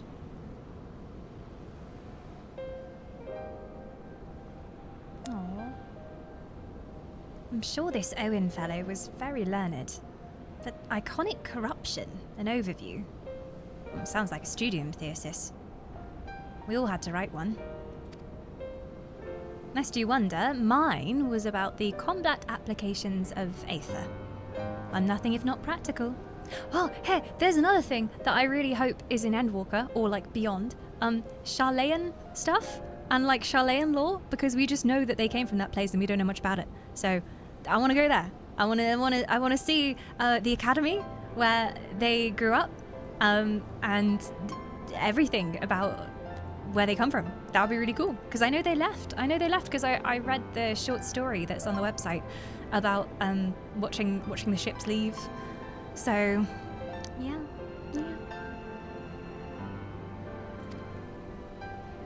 Alphanos was more philosophical, of course. Political, dare I say it. He chose to write a lengthy discourse on our nation's duty to the world. A controversial subject, to say the least. Clickbait, I see. He asserted that Sharlayan's knowledge should rightly be used to protect all life on the star, in direct opposition to the country's cherished policy of non-intervention. Being a leading member of the Forum, our father was not happy. At the time, of course, Alphino was utterly convinced of his views, and would cheerfully argue to the death with anyone who saw things differently. By which I mean the rows were long. To be fair to him, though, he's since learned to be a little more open-minded. But deep down, he holds fast to that one belief. And I admire him for it.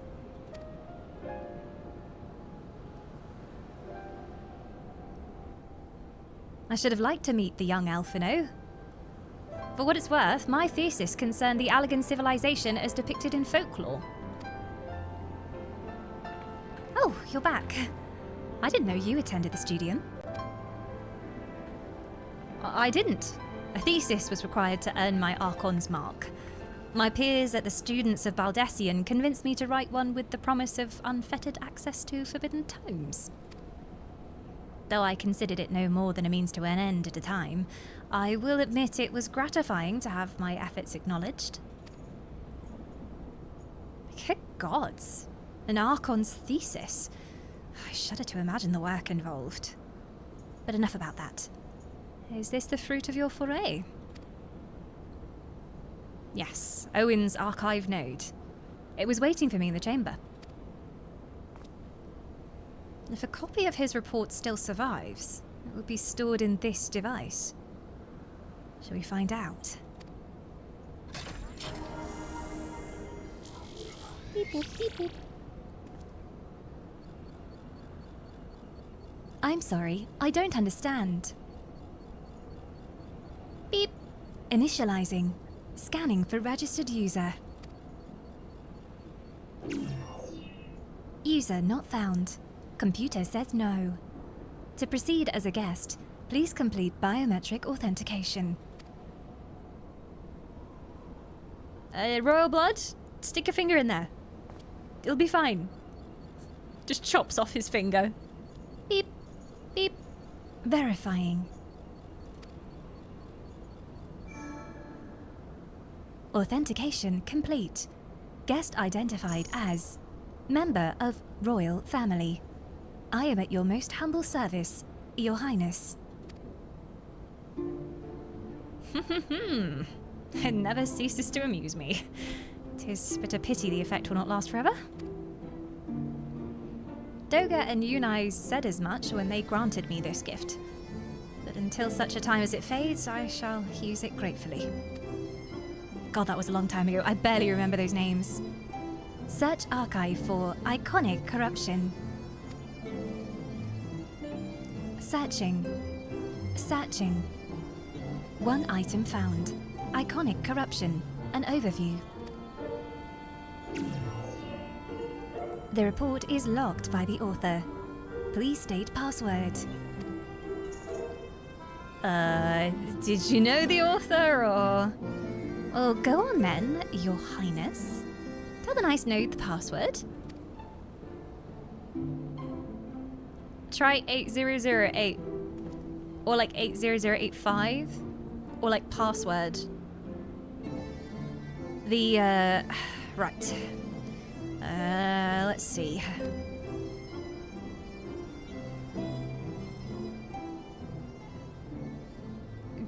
Glory be to Allag!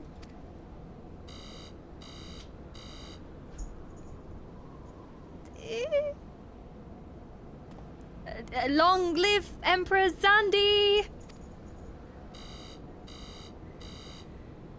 Bit obvious.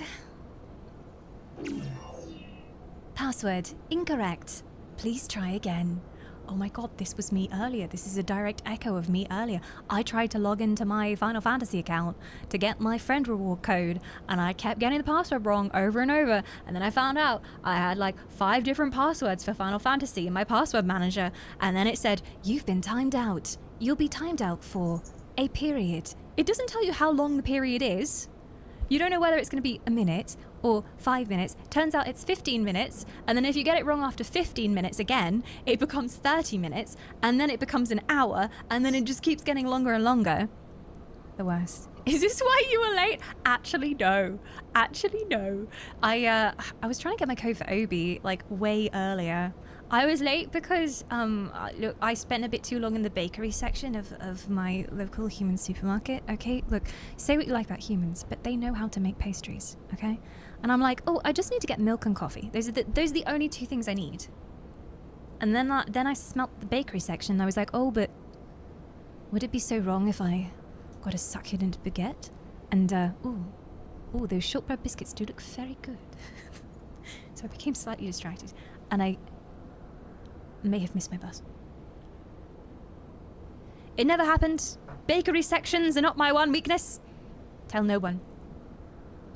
Yes, what did I do wrong? Feasting on a succulent Chinese baguette.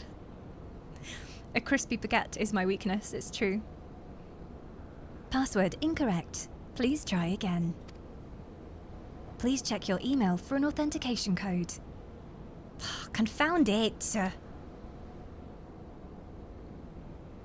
Come now, passwords are invariably short and simple. For instance...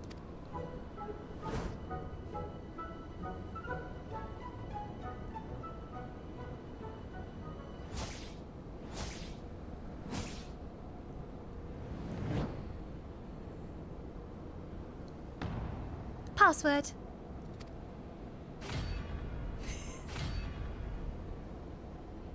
It's gonna work, isn't it? The notion that the password could be something so inane would be laughable, were it not dangerously stupid. Furthermore, your conduct in the presence of His Highness is grossly inappropriate. Know your place, handmaiden. Slap it. What did you just call me? Slap it. Wild Road. No! What the Alligans doing being involved in Wild Road? Courage? I can't see how that's relevant, but... Wild Rose is the weapons program, isn't it? Courage! Have courage, be kind! Courage! What's the other... What is the weapons program? Black Rose. Black Rose is the weapons program, not Wild Rose. They need to come up with, like, more distinct names for good and bad things. Password incorrect. Again, be warned that any further inappropriate behavior in the presence of His Highness will not be tolerated. All right, that's it. I say we dismantle it and manually extract what we need. Now, let's not be too hasty. A single misstep and we might risk losing the report altogether. I believe that this may be a task for Sid and his colleagues. If anyone can coax Machina into cooperating, it is them. Sid will just take a hammer to it. You think he's going to be any gentler? Come, let us bear the node back to the Rising Stones. I don't think he's going to want to come with us. To tie it up and drag it. Ooh. Herring pie, ovum meatballs, silky pudding. I don't know if I fancy that. I'm gonna take the money so I can buy myself some falafel waffles. Right then, who's wrestling the node? Wrestle it to the ground, beat it into submission. Grahatia seems eager to bear the node away. I should probably mention that I have yet to meet Sid since waking up. Rambrose did send word to the Ironworks, but it appears our friend has been afield on urgent business. Is that the urgent business of the Rewritten series, maybe? Maybe that ties in? Nevertheless, I assure you my proposal to seek his help is no pretext. However, much as I might look forward to seeing him again, him and everyone. I have a hiccup. Ah! There you go, there it is. It has emerged. Is that the first hiccup of the stream? I don't know if it is. Nevertheless, I assure you my proposal to seek his help is no pretext, however much I might look forward to seeing him again. Him and everyone. But come, let us be on our way. Surprised I didn't hiccup during the theories. Come on, we're going for a walk, Bull. Come with us. Oh, that was easy. Look at him, all but running. How sweet. Does she have a little crush as well? Maybe. Still, it wouldn't do to keep him waiting. Shall we?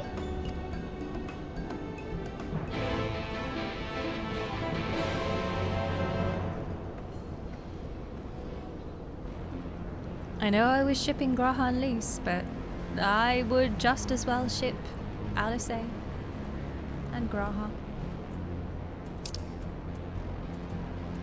Pray, return to Revenant's Toll. Hydrate is being redeemed. Cheers!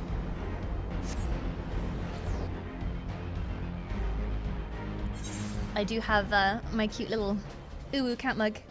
Margie gifted this way back. I lost the little top though. I know it's somewhere. It's got to be somewhere. It's probably in a bag somewhere from when I moved. I probably wrapped it up super careful. Thing is, I hold mugs the wrong way. Like you'd have to be left-handed to see all the cat every time that I drink from it. But I get to see the cat when I hold it this way. It's so cute though, because it's kind of in broken English. So it says, "Good time. We are having a great time." Because I think it's like Japanese, the artist.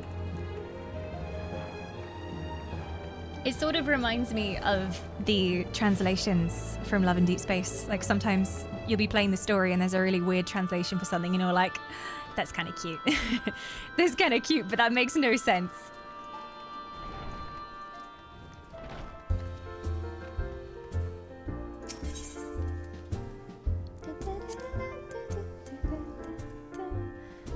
You always see those shirts with badly translated slogans. It'll just say something really weird in English, but it looks cool. Oh yeah, Lads is very Chinese, yeah. But they also have a problem with translations. Sometimes they're just weird. Like you say, okay, that kind of makes sense. I get what you mean by that, but why would you say it that way? Wonderful news, Astariel. Tattery contacted Sid on our behalf, and he's on his way here even as we speak. While we wait, I should very much like to hear what transpired at the Alliance Council. Would you be so kind, Kyle? Oh, story time? Also, Phoenix! Thank you for your soul. I am on Phoenix, on Light Data Center, so it feels very appropriate that I now have a Phoenix soul. Welcome! Enjoy being a wisp. The immortality comes in handy. As you know, the meeting was convened to discuss how to best respond to the events in Garlemald. According to intelligence from our Domin allies, the War of Succession rages on, and the Empire remains without a leader. Amidst the chaos, the Imperial legions in the provinces have begun to move independently of the motherland. Of greatest concern to us is the Third, a legion aligned with Lord Nerva. It appears they have received substantial financial backing from House Brutus. Money. Brutus. Aren't they the ones who took in Yotsuyu and Asahi? This bodes well. Oh, the one I wanted to slap. Oh, they're gonna come back as a villain. Xenos' movements, meanwhile, remain shrouded in mystery. We're hoping that Thancred and Urianger will be able to shed some light on his activities when they return. Until such a time as they do, the Allied leaders feel it would be unwise to interfere in the conflict. And so, thanks in part to the Imperial withdrawal from Gimlet, they have decided to turn their attention to the primal problem once more. Working with friendly factions among the beast tribes, they hope to reopen dialogue and explore new avenues for peace. Given the timing, I suspect they wish to put their respective houses in order ahead of a decisive clash with the Empire. Whatever their intent, this is not a problem so easily solved. The Laminsans, in particular, struggle in their efforts, and Alphino and Ashtola have been called to aid them. So long as we're dealing with the Tempered, I'm afraid no amount of dialogue will avail us. But if we can develop a treatment for tempering, then anything is possible. Which is why we must succeed.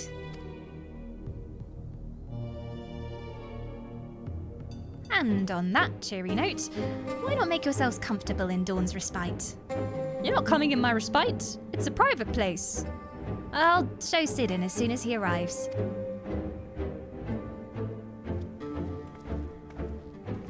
That's where I go to chill. That's my chill room. I got snacks and games consoles in there.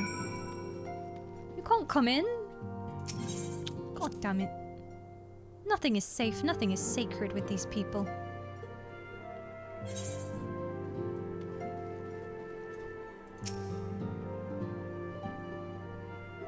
My bedroom has been stolen.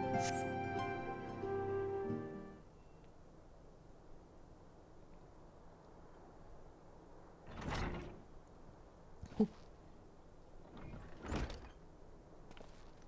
Hello! Oh, the whole crew is here.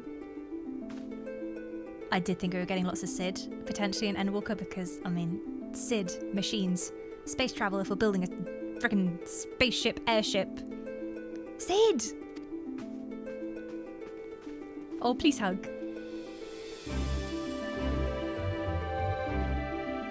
Forgive us for not coming to see you sooner, my friend. As you may have heard, we've had our hands full. In our defense, you are up rather early. I was under the impression you'd be slumbering a while longer. Oh, I would have been, had you not fulfilled your promise. I still struggle with that idea.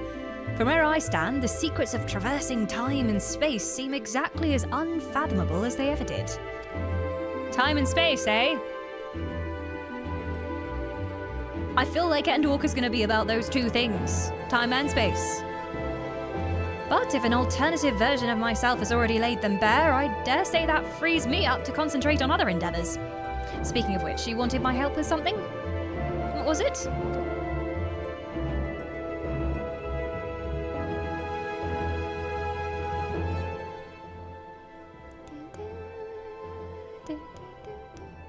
Well, well, a treatment for tempering.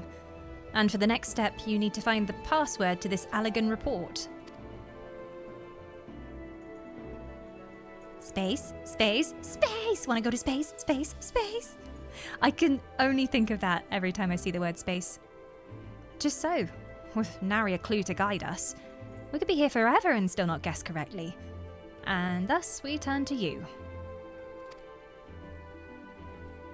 Well, I'd love to say that we could help you, so I will. Once suitably configured, a Magitech terminal should make short work of identifying the password. I knew I could rely on you. Now, anticipating that it might be of use, I took the liberty of borrowing a tombstone from Rambros. It contains an Allegan dictionary. Ooh. The translating time. Ah, good thinking. I'll transfer the information to a terminal and set it to work right away. See, this is what AI is for. The true use of AI. Deciphering ancient Allegan runes. The menial tasks, you know. Oh. Is it already ready? Ah, looks like it's finished. Let's see. Freedom. Yep, the password's freedom.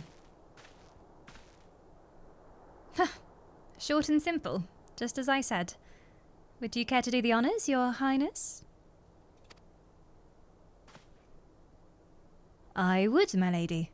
How being like, oh, Your Highness all the time. It has the same vibe as Link being like, Princess. Go on, Princess. Do the code for us, Princess. All high and mighty, aren't you?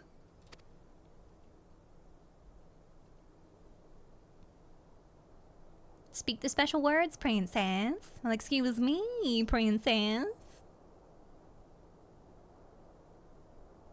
Note. Open the report entitled Iconic Corruption, an Overview. Password. Freedom. Password accepted. Opening report. Yay!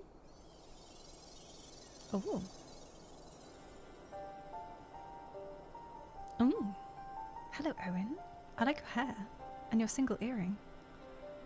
This report seeks to provide an overview of the mechanism which icons corrupt and bind with... It's already too technical for me. This report seeks to provide an overview of the mechanism by which icons corrupt and bind men to their will.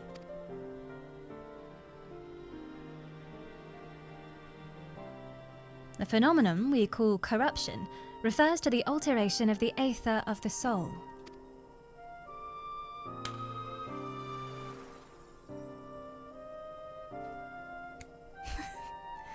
Said aether ordinarily exists in equilibrium, no one element being more prominent than another.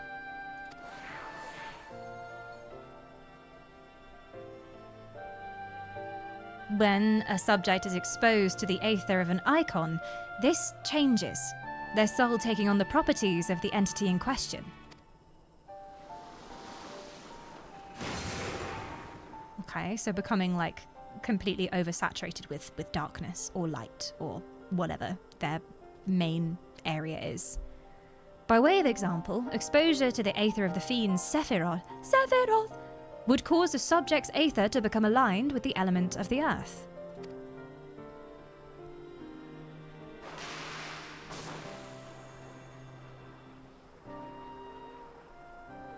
As a consequence, the subject would attain heightened affinity with earth-aspected magics, as well as preternatural levels of endurance.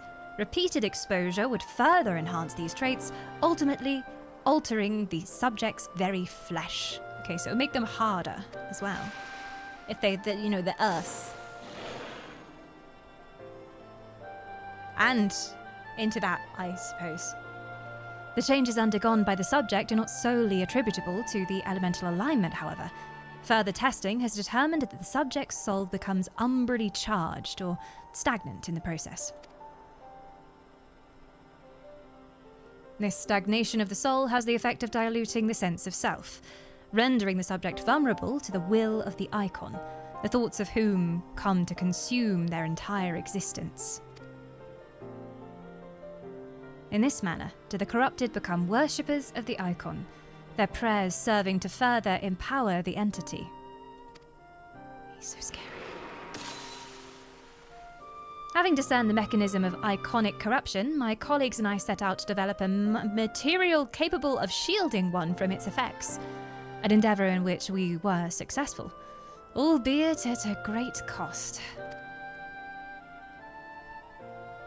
In the course of testing, many of my assistants, good men and women all, fell victim to corruption, and in accordance with protocol, they were summarily put to death. Sciencing a bit too hard there, friend. I subsequently submitted a proposal to investigate potential cures for corruption, but it was rejected, deemed non-essential by Lord Amon. Though I knew it would be fruitless, I protested the decision, and for my impertinence, I have been stripped of rank and title, and will shortly be expelled from this facility. In all likelihood, this report will be expunged from the archives. Nonetheless, I record it, in the hope that one day, someone will undertake to do that which I could not, and find a cure for the victims of iconic corruption. End recording. Do I remember Amon from the Circus Tower raid? No. I have no memory of this place. I guess if you showed me a picture of it, I might be like, oh, okay, I think I remember that place. But yeah, it was a long time ago. So not even the Alligans are able to find a cure. Or rather, we're not given the chance to do so. One cannot help but wonder what motivated Lord Amon's decision. More importantly, this confirms that stagnation of the soul is indeed the problem. And Angelo can remedy that. True, yet we were simply to reanimate a tempered soul. I fear it would do naught to diminish the individual's fanatical faith. Indeed, it may well intensify it. No. We would somehow need to suppress the primal's hold over the subject at the same time, or risk them ever remaining in its thrall. If we could only make them remember who they were. So there's no point in reviving their souls unless we also restore their sense of self? Remember. Remember us. Where did that come from? What was that voice? Yeah, if we could only make them remember who they were. But then would that also result in converging of other things? But of course, memory transference. The process has the effect of compartmentalizing memories, separating them into manageable bundles, if you will. By adapting the technique, it may be possible to achieve selective reanimation. That is, limit the effects to only those memories that existed prior to tempering. Oh, you're such a nerd, Graha, I love you. Though thus restoring this sense of self, we could theoretically drown out the incitements of false faith which have come to dominate the individual's thoughts. I see. The theory seems sound, and our experience treating the light corrupted would help us to identify suitable memories for reanimation. But are you confident that you can adapt memory transference as required? I seem to recall your attempts to do so while trying to bring us home culminated in literal bloodletting? They did. You are right. Despite my best efforts, I could not recreate the mechanism. And I concede that the rather clumsy compromise I reached would not provide the basis for a cure. Then perhaps it's better that we consider another approach. Feed them crystals! Feed them some of my Terry's chocolate orange! That'll do the trick!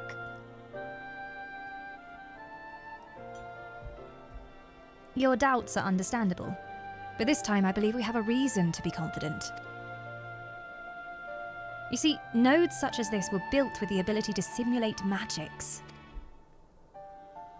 Which leads me to believe that it may be capable of performing simulations of the transference technique. If so, we would be able to conduct a year's worth of tests within the space of a few days. In theory, it will be no different from how we identified the password. But it'll take more calculating power. A lot more. I honestly couldn't say whether our equipment will be up to the task. We need a bigger computer. Is there not one inside the Crystal Tower? Is there not even better elegant technology inside there? Can we go inside there? Can we go in? Can we just let ourselves in? Tell me, Sid. Why do you suppose Owen locked his report behind a password? To keep it from prying eyes, of course. Why else?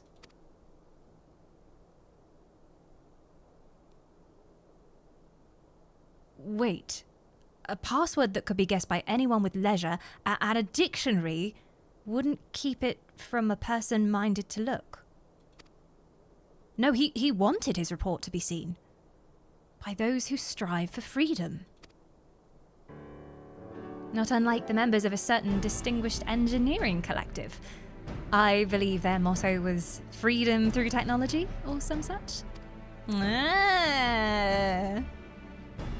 You two, round up as many Magitech terminals as you find and bring them to the workshop. Right away, Chief.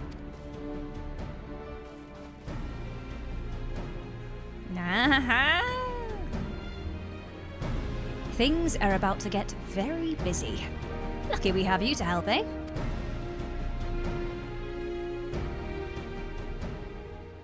Interesting.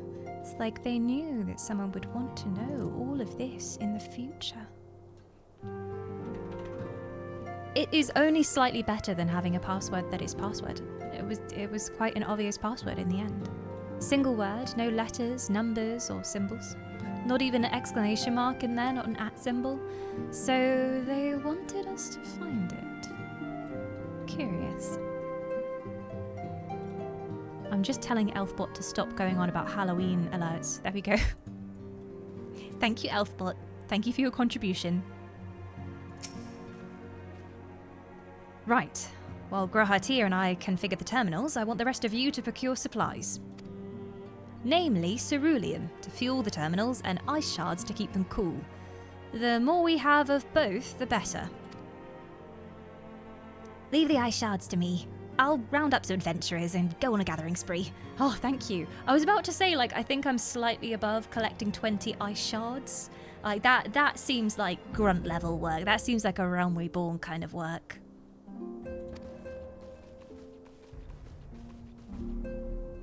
In that case, I'll trust Astaro and Alasay with the cerulean. Here's a promissory note for each of you.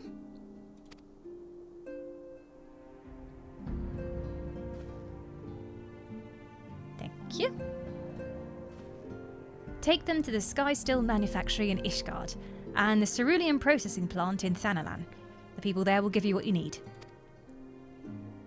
Yours is a well-known face in the Holy See, I believe. If it's all the same to you, I'll head to Thanalan. Oh, don't get to go back to the Holy See! It's been a while! Ah, I miss Ishgard. Still one of my favourite zones ever. Might be my favourite city. I love it. I love it.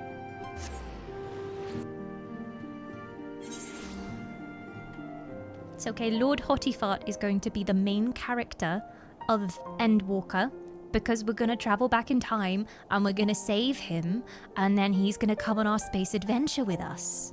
That's the plot. He is the main character. Yeah. He will come back from the dead. Though to see him smile just one more time. So, Astariel, what do you think of Imperium? I do hope it was to your liking. Is this another quest line? Given that our borders were closed for so long, I worried that outsiders such as yourself might not take interest in the new district. I'm not here for my house, all right? Yes, I know, I have several properties. I'm not here to check on the maintenance team. God. But know that it is our sincerest wish that you and the other noble souls will consider making Ishgard your new home. Sorry, I don't have time. The Asians are at work again. I can't be spending time decorating right now. I think I've got to go up to the top level, like right by the cathedral. Ooh. It's been so long since I've been here.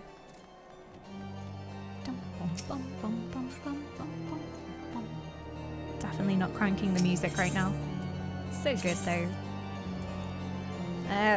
Where am I? Who am I? Oh, Sky Steel. There we go. You just needed to click to finish the quest? Oh, I clicked decline because I didn't want to start a whole quest series. Is that all? Wait. Okay, so this way. Oh yes, I hear the thrumming of machines already. Hello? I have a teacher's note. They said I'm allowed the dangerous materials. You stand in the Sky Steel manufactory. What does it require? I got a note. It says I'm really trustworthy and stuff, and I'm definitely over 18. Gonna has? So, you're after cerulean. In that case, please present the note to our engineer at the airship landing. He should be glad to assist you. Airship landing. Can someone not go run over there for me? Where is that again? I'll take the crystals again.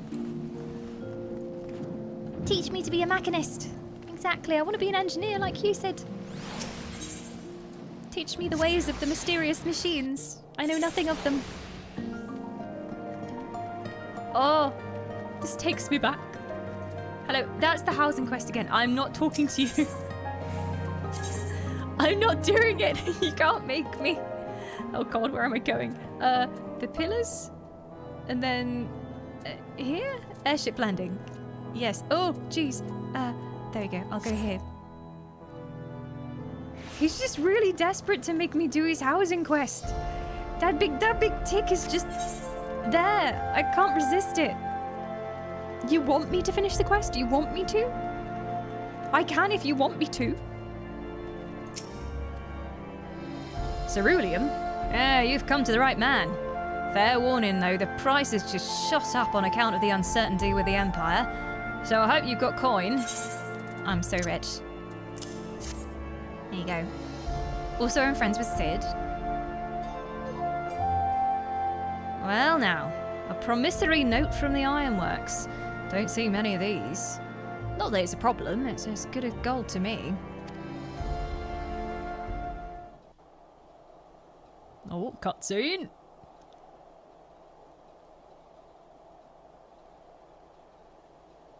Blah, blah, blah, blah, blah, blah, blah, blah.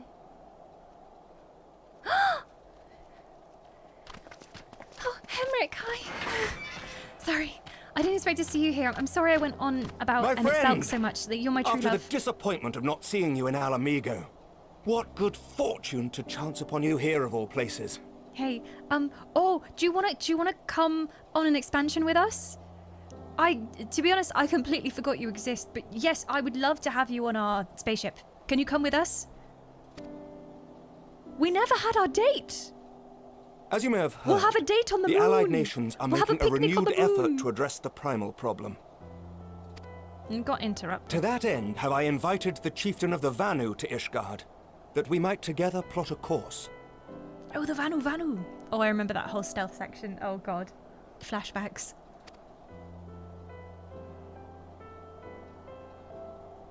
Since the war with the Empire appears to be nearing its conclusion, I would also like to call upon Estinian's lance. Alas, he is, as ever, a difficult man to find. He's been hopping around all over the place, as far as I know.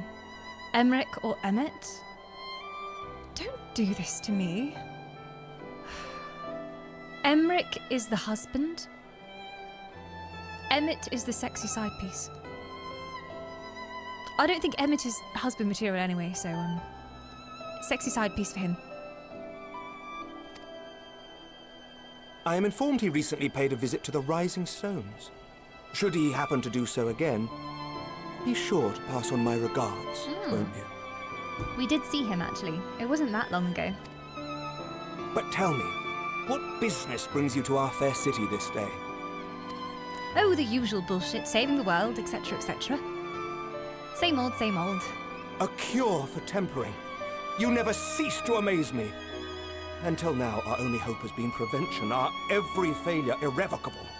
But this would rewrite the rules of engagement. It could end the cycle of bloodshed. He's very excited about this. I forgot about his voice. It's glorious. Very well. You shall have all the ceruleum we can provide, and an airship with which to transport it. Thank you, Sugar Daddy.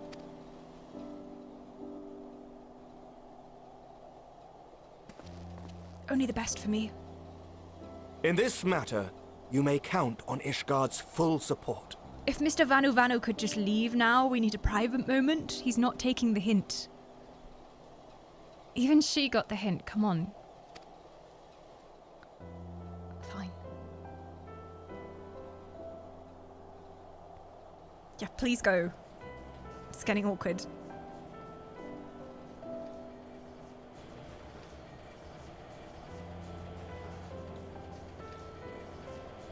This all seems highly explosive. Sure hope I don't get shot down in the middle of the sky by the Empire. Just having it out there in the open, like, surely choose a vessel with some kind of cargo hold at least.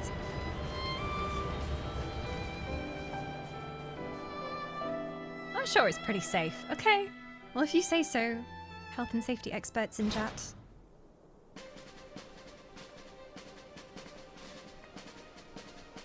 I made it. And somehow, without an explosion.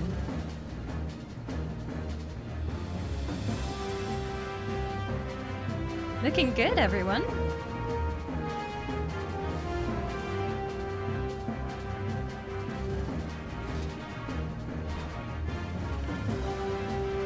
Getting to work there?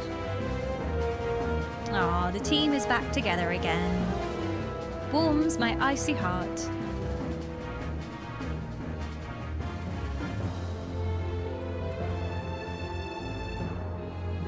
What's wrong with you, LSA? She seems a little bit disappointed. Just tired? Yeah, who would have thought ceruleum weighed so much? Yeah, you should take some rest now. Serves me right for being stubborn, I suppose. I should have just done what you did and accepted help. Nah, but you never want to. You and your brother are just the same.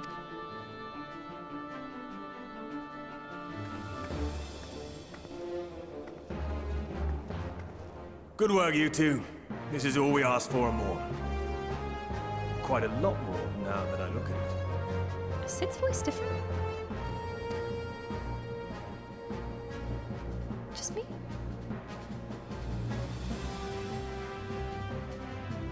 Lord Emmerich, eh? And entirely by chance. Ha! Some people have all the luck.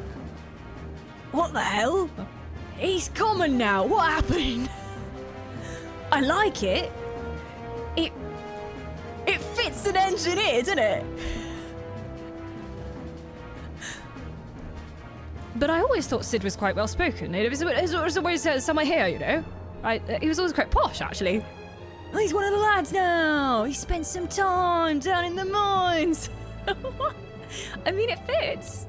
It's what I expected Sid's voice to be like initially. I think that's how I used to voice him before we actually saw a cutscene with his voice acting. So, yeah, it fits, especially because Sid's always saying A.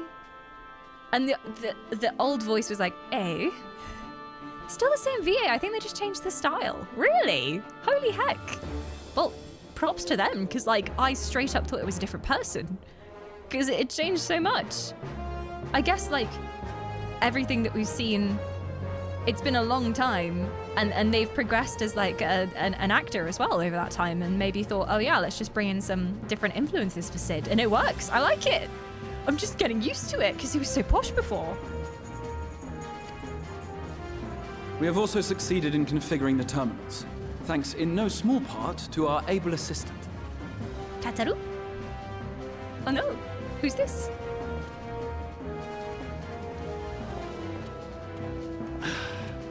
It's been a while, hero. You seem surprised to see me. Lest you misunderstand, I've no interest in such things as cures for tempering. Oh, he's just here for the technology, darling. How I have missed you. You smarmy bastard. But if you mean to achieve that which eluded even the storied Allagans, it seemed plain that you would require my expertise. Oh. And so it proved. Is that not right, Garland? Ah, his ego is just the same as ever. Massively inflated. For all the effort it took to track you down after your latest disappearing act, you could find the cure for death. And It's so different!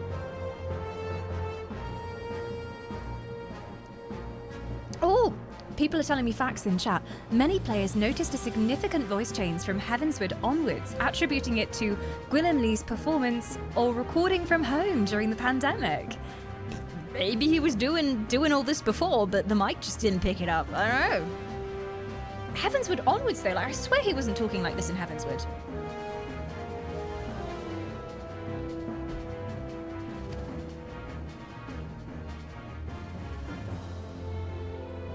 Or it's just been so long since a voice cutscene. That wasn't the only that I just reason filled in the I blanks agreed myself. to cooperate.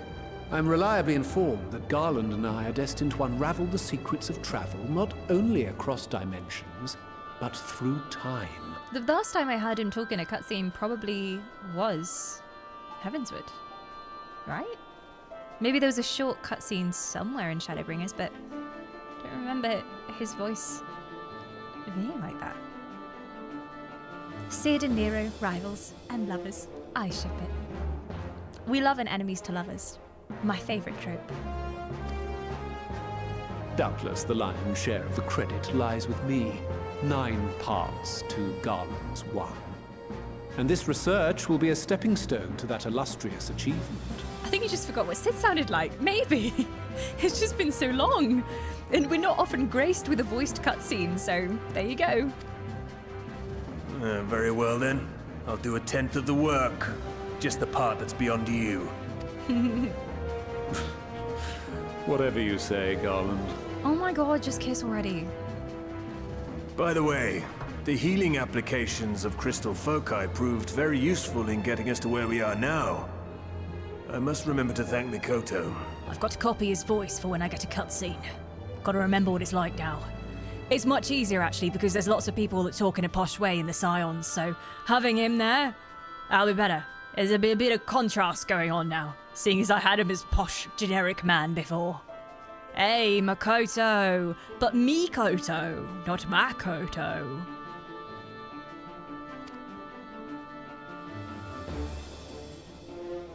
Right. If everyone's ready, let's begin. Let's do it, mate. Let's do it. Let's fucking have it.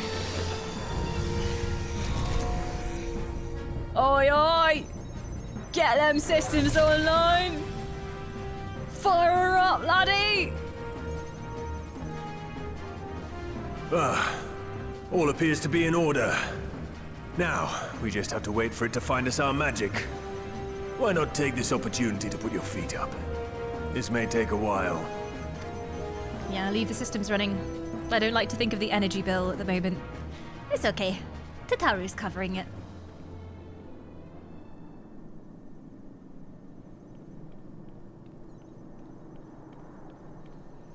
I just don't like so much technology being in one place. And like the amount of power we're pulling. And if we're remaking all these other people's memories, what if it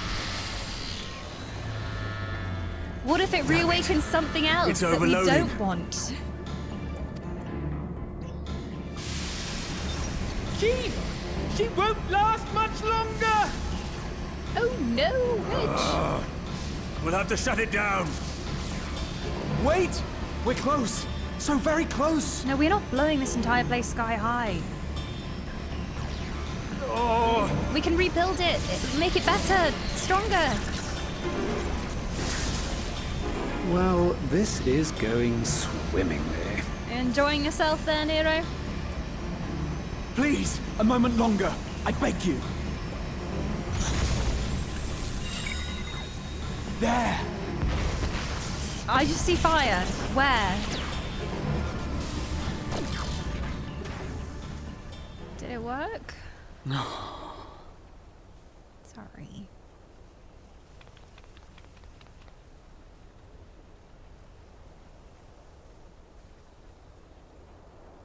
I was able to memorize the magic before it faded. It still needs to be put to the proof, but I believe we have our cure. Photographic memory? Yeah! Well done! All that studying paid off, I see. It's just as well. She'll never run again. I'm sorry. You can build another one, a bigger one, a better one. The fault is mine. I'm sorry. Don't be. It may fall short of dimension hopping, but a cure for tempering is not to be sniffed at. Yeah, it's a breakthrough. Revolutionary, you might say. This, my friend, is a world-changing discovery. One we're proud to have had a hand in. A few Magitech terminals are a pittance to pay. I wouldn't say that in front of him, though. He felt very strongly about those terminals. Oh no, he's okay, he's okay. It's all good. Okay. Thank you. Saving the world. Always worth it. Well, we've done what we can. The rest is up to you. Yeah, we're just in here mining Bitcoin. That's what really set it on fire. It was Tataru mining Bitcoin in the background. She installed a Bitcoin mining virus. And that's how she's so rich. It all makes sense.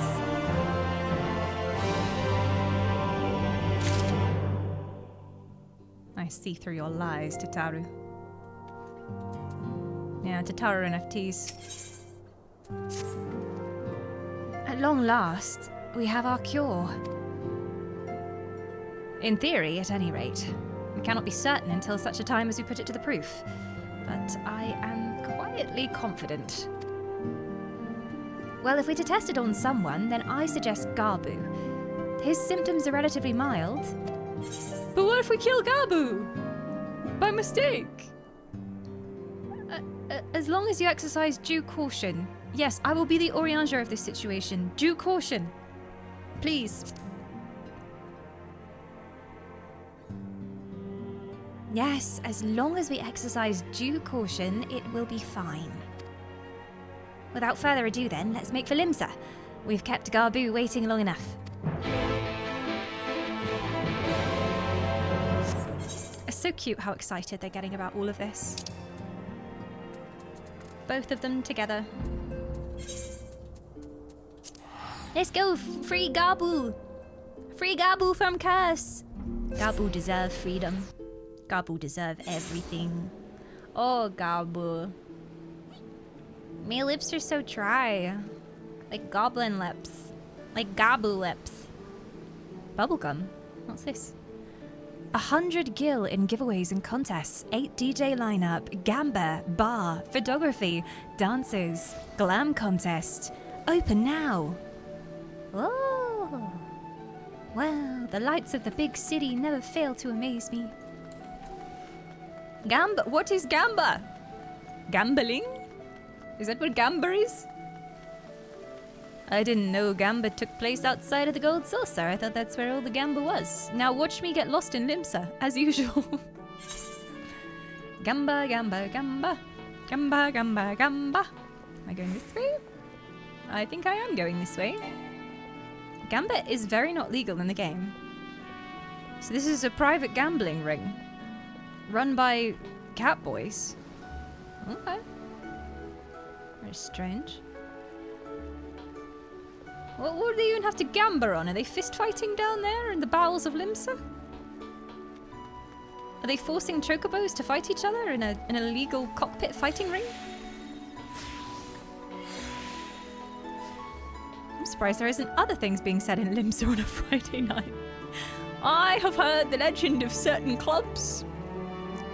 Never been to one myself, but I've heard.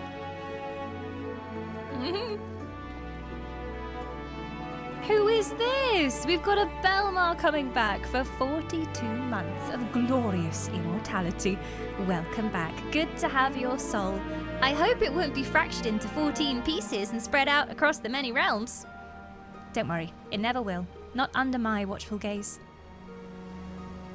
That's an ad. What you actually get is half a dozen catgirls in their underwear vigorously bees kneesing. Or the shittest music you've ever heard is played far too loudly. That sounds great, let's go! Although if they're doing illegal stuff, it'll probably get me banned. I don't want to take part in your catboy nonsense. Get away from me. Well, this is the moment of truth. We're off to do some gamba with Garbu! No, don't take Garbu to the gamba. I'll have our hosts bring Garbu to us at once. Garbu's too young for gamba. We don't want Garbu getting banned. Aw, hello, baby. Apologies for the wait. Even you have a voice. Whoa. High quality questline.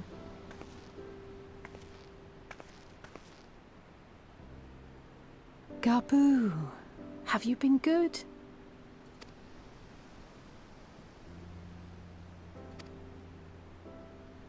Still no change, I'm afraid. He just stands there in silence until we move him. It's all right now. We're going to help you get better. Oh, nothing prepared me for gentle Alice. Like, what?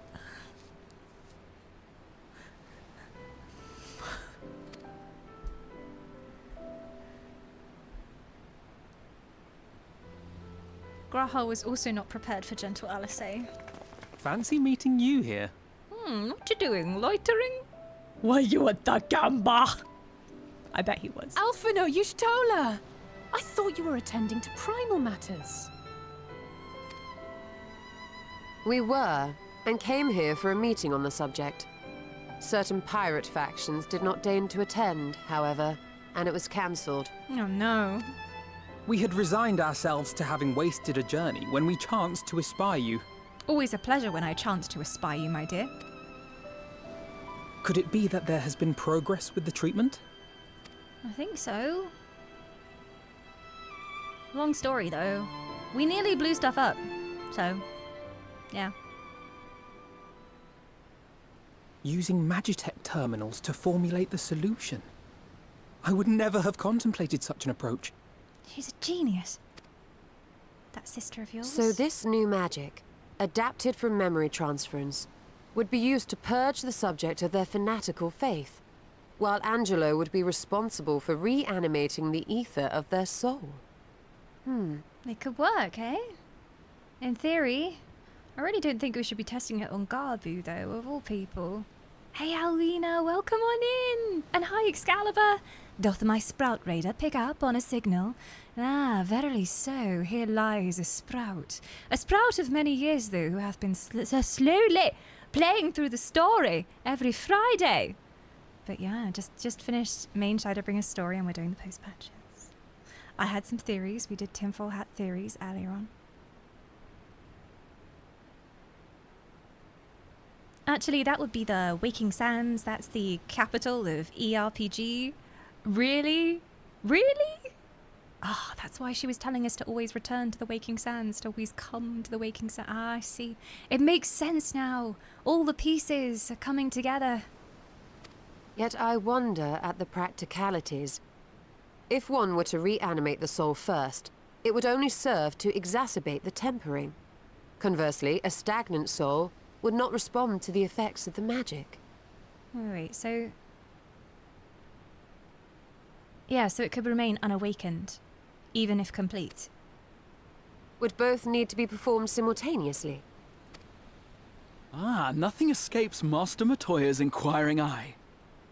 As you say, both must be carried out simultaneously. And thus, I propose to imbue Angelo with the tempering treatment in much the same manner as I did the spirit vessels. So you're gonna need some help? Ooh.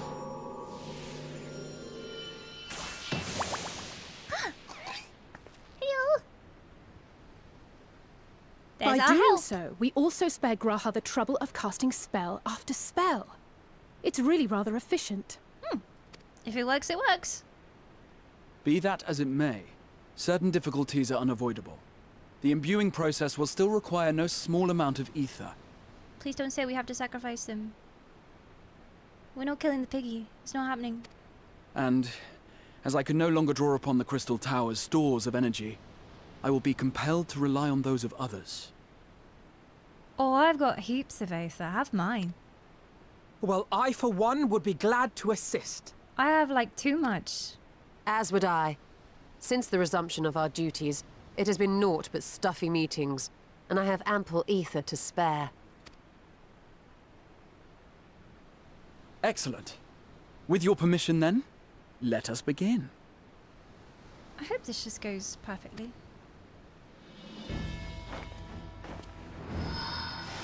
Okay, I'm not helping. I was a bit concerned because if my theory about, like, fragmented soul stuff is correct, then what if my own soul, like, pulled too hard and then I overwhelmed them? If I have a special soul, which I think I do. This will do. Don't go too hard. And now, it's my turn.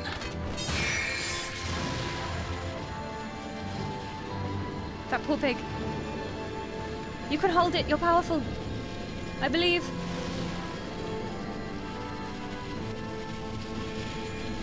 Doesn't even look like he's struggling. 'Tis done. Good. Yeah, little Poxy. No small amount indeed. You okay? Well, we seek to go where even the Allagans did not. It was never like to be easy. But if this is what it takes to cure one person, how are we going to do it on a larger scale? The rest is up to you, Alize. The treatment itself will take time and focus, so we will need a quiet room. I'm sure our hosts can spare one. Unless, like, we just get a giant crystal. Or we just stick all the power into the giant crystal. Or we ask, like, everyone to imbue some of their aether into that crystal to help heal the people who need it. Kind of like, blood donation and blood transfusion. Crystals are always the answer. We've learnt this. I will go with her. It may be a while before we return, so I would ask for your patience and your faith. We'll bring Gabu back. You see if we don't. Good luck. I believe in you. Careful though. Don't overexert yourself. 'Twould seem our part is played. Let us find a place to recuperate while we wait for news. That went rather well. Suspiciously well. Calamity must be a few steps away, I'm sure. It always is.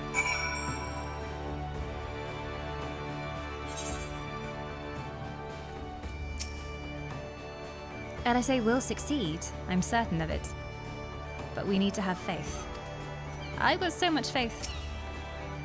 Well, this seems as good a spot as any to have a rest. What are you talking about? There's no chairs here. You're gonna fall off into the harbour.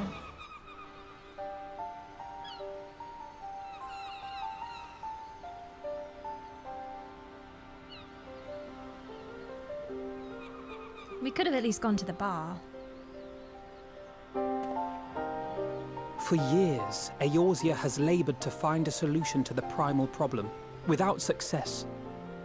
Any hope that tempering could be reversed faded long ago. I myself had given it up as impossible. Given up on the tempered and the light-corrupted alike.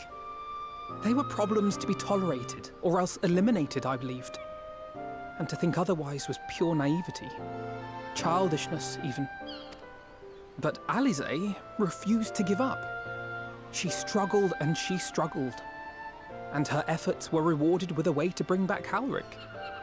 And now countless others may no longer be beyond salvation. She never gave up, despite having lost everything. However much we bicker, I have the greatest respect for my sister. Had I half her stubbornness, nay, her unwillingness to accept the status quo, I would be a far better person. A far better scion. Aw, you're just as stubborn, if that's any comfort.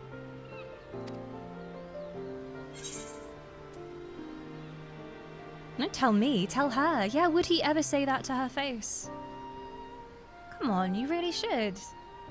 If you care about someone, you should let them know. Life is short, and with a new expansion on the horizon, who knows if we'll be separated once again. If it's any consolation, she's in awe of your work as well. Yeah, I heard her say so. She loves you too.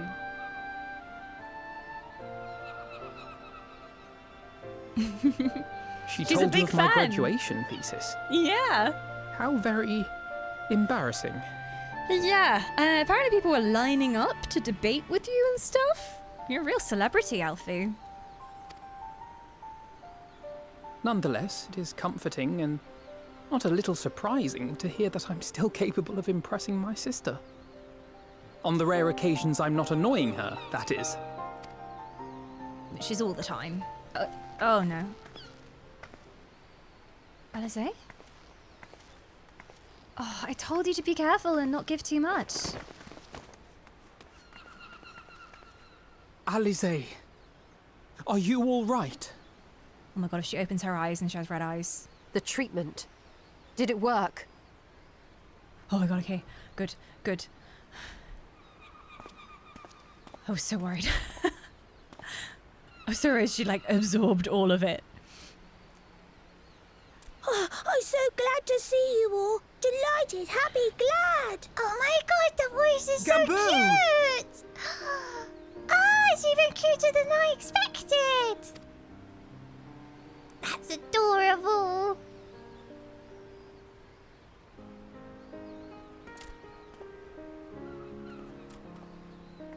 Gaboo, gaboo.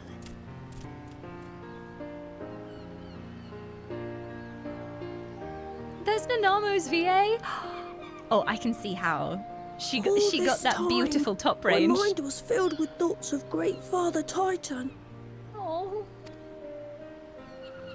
But I never forgot about Mother and Father. Always, they were in my heart. Constantly, ever, always. So I tried to focus on their faces. Theirs and yours. Alisaie's and everyone's. And I found that I could remember. One thing, then another, and another.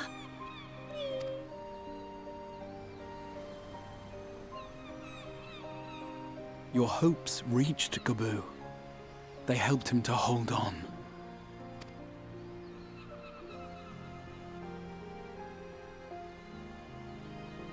Come Can we take that I'm helmet so off now? proud of you, Gabu. I couldn't have done it without you, Alize. Can you help the others too? Cure them, heal them, help them? It's gonna take a lot. Yes, we can. All of them.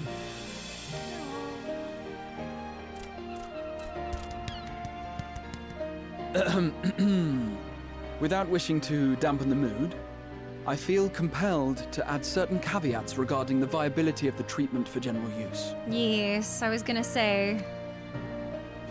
As you know, reversing the effects of tempering demands a profuse amount of ether.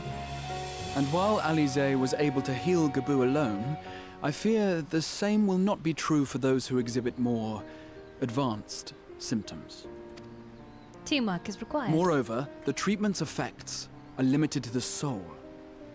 It offers no succor to those whose very flesh has been altered through prolonged exposure to a primal's influence. Can we reverse that?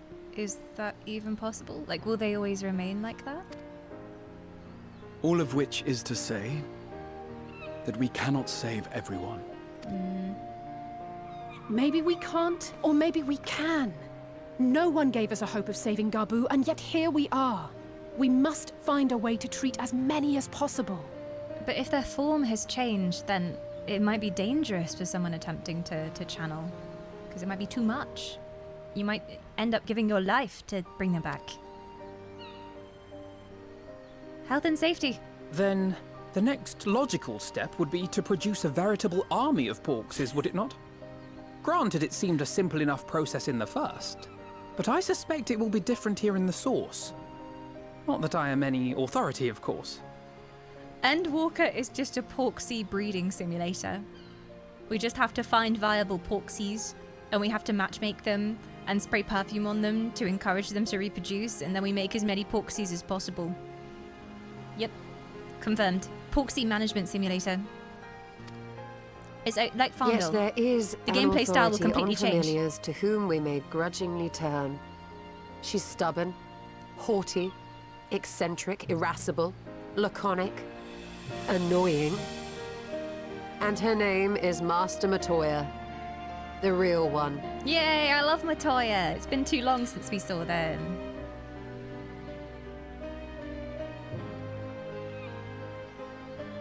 I have to go now, Gabu. But the people here will look after you, right? And I promise to come and visit you again soon. Who's gonna be Gabu's mummy and daddy? All right. Thank you, Alize. Thank you. Who's gonna raise Gabu? Why can't it be you? Gabu should come with you. Gabu all alone in the port city. He might end up in a strip club. He's underaged. Don't let him wander out there. It's Nimsa on a Friday night. The boy will end up in some dimly lit nightclub. Oh well, I tried. Ooh, lemon waffle. Crispy on the outside, moist on the inside. Ooh, with a hint of citrus. I'll take the money though, I have too many pastries. Thank you. Well, I hope he's alright. He must be here somewhere. Ah, let's go see Matoya! Like master, like people. As she will be at pains to remind me, I have not paid Master Matoya a visit since returning from the first. This seems as good a time as any. Come, let us make for her cave.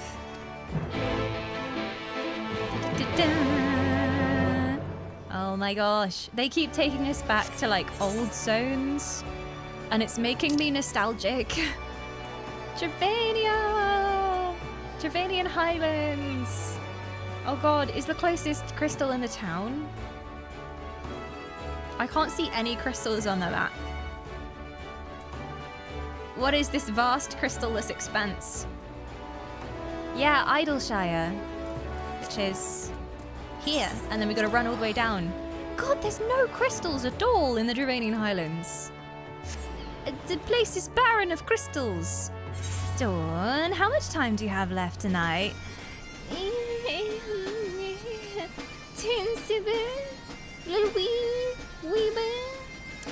If the council think now is a good stopping point and that wraps things up nicely for now,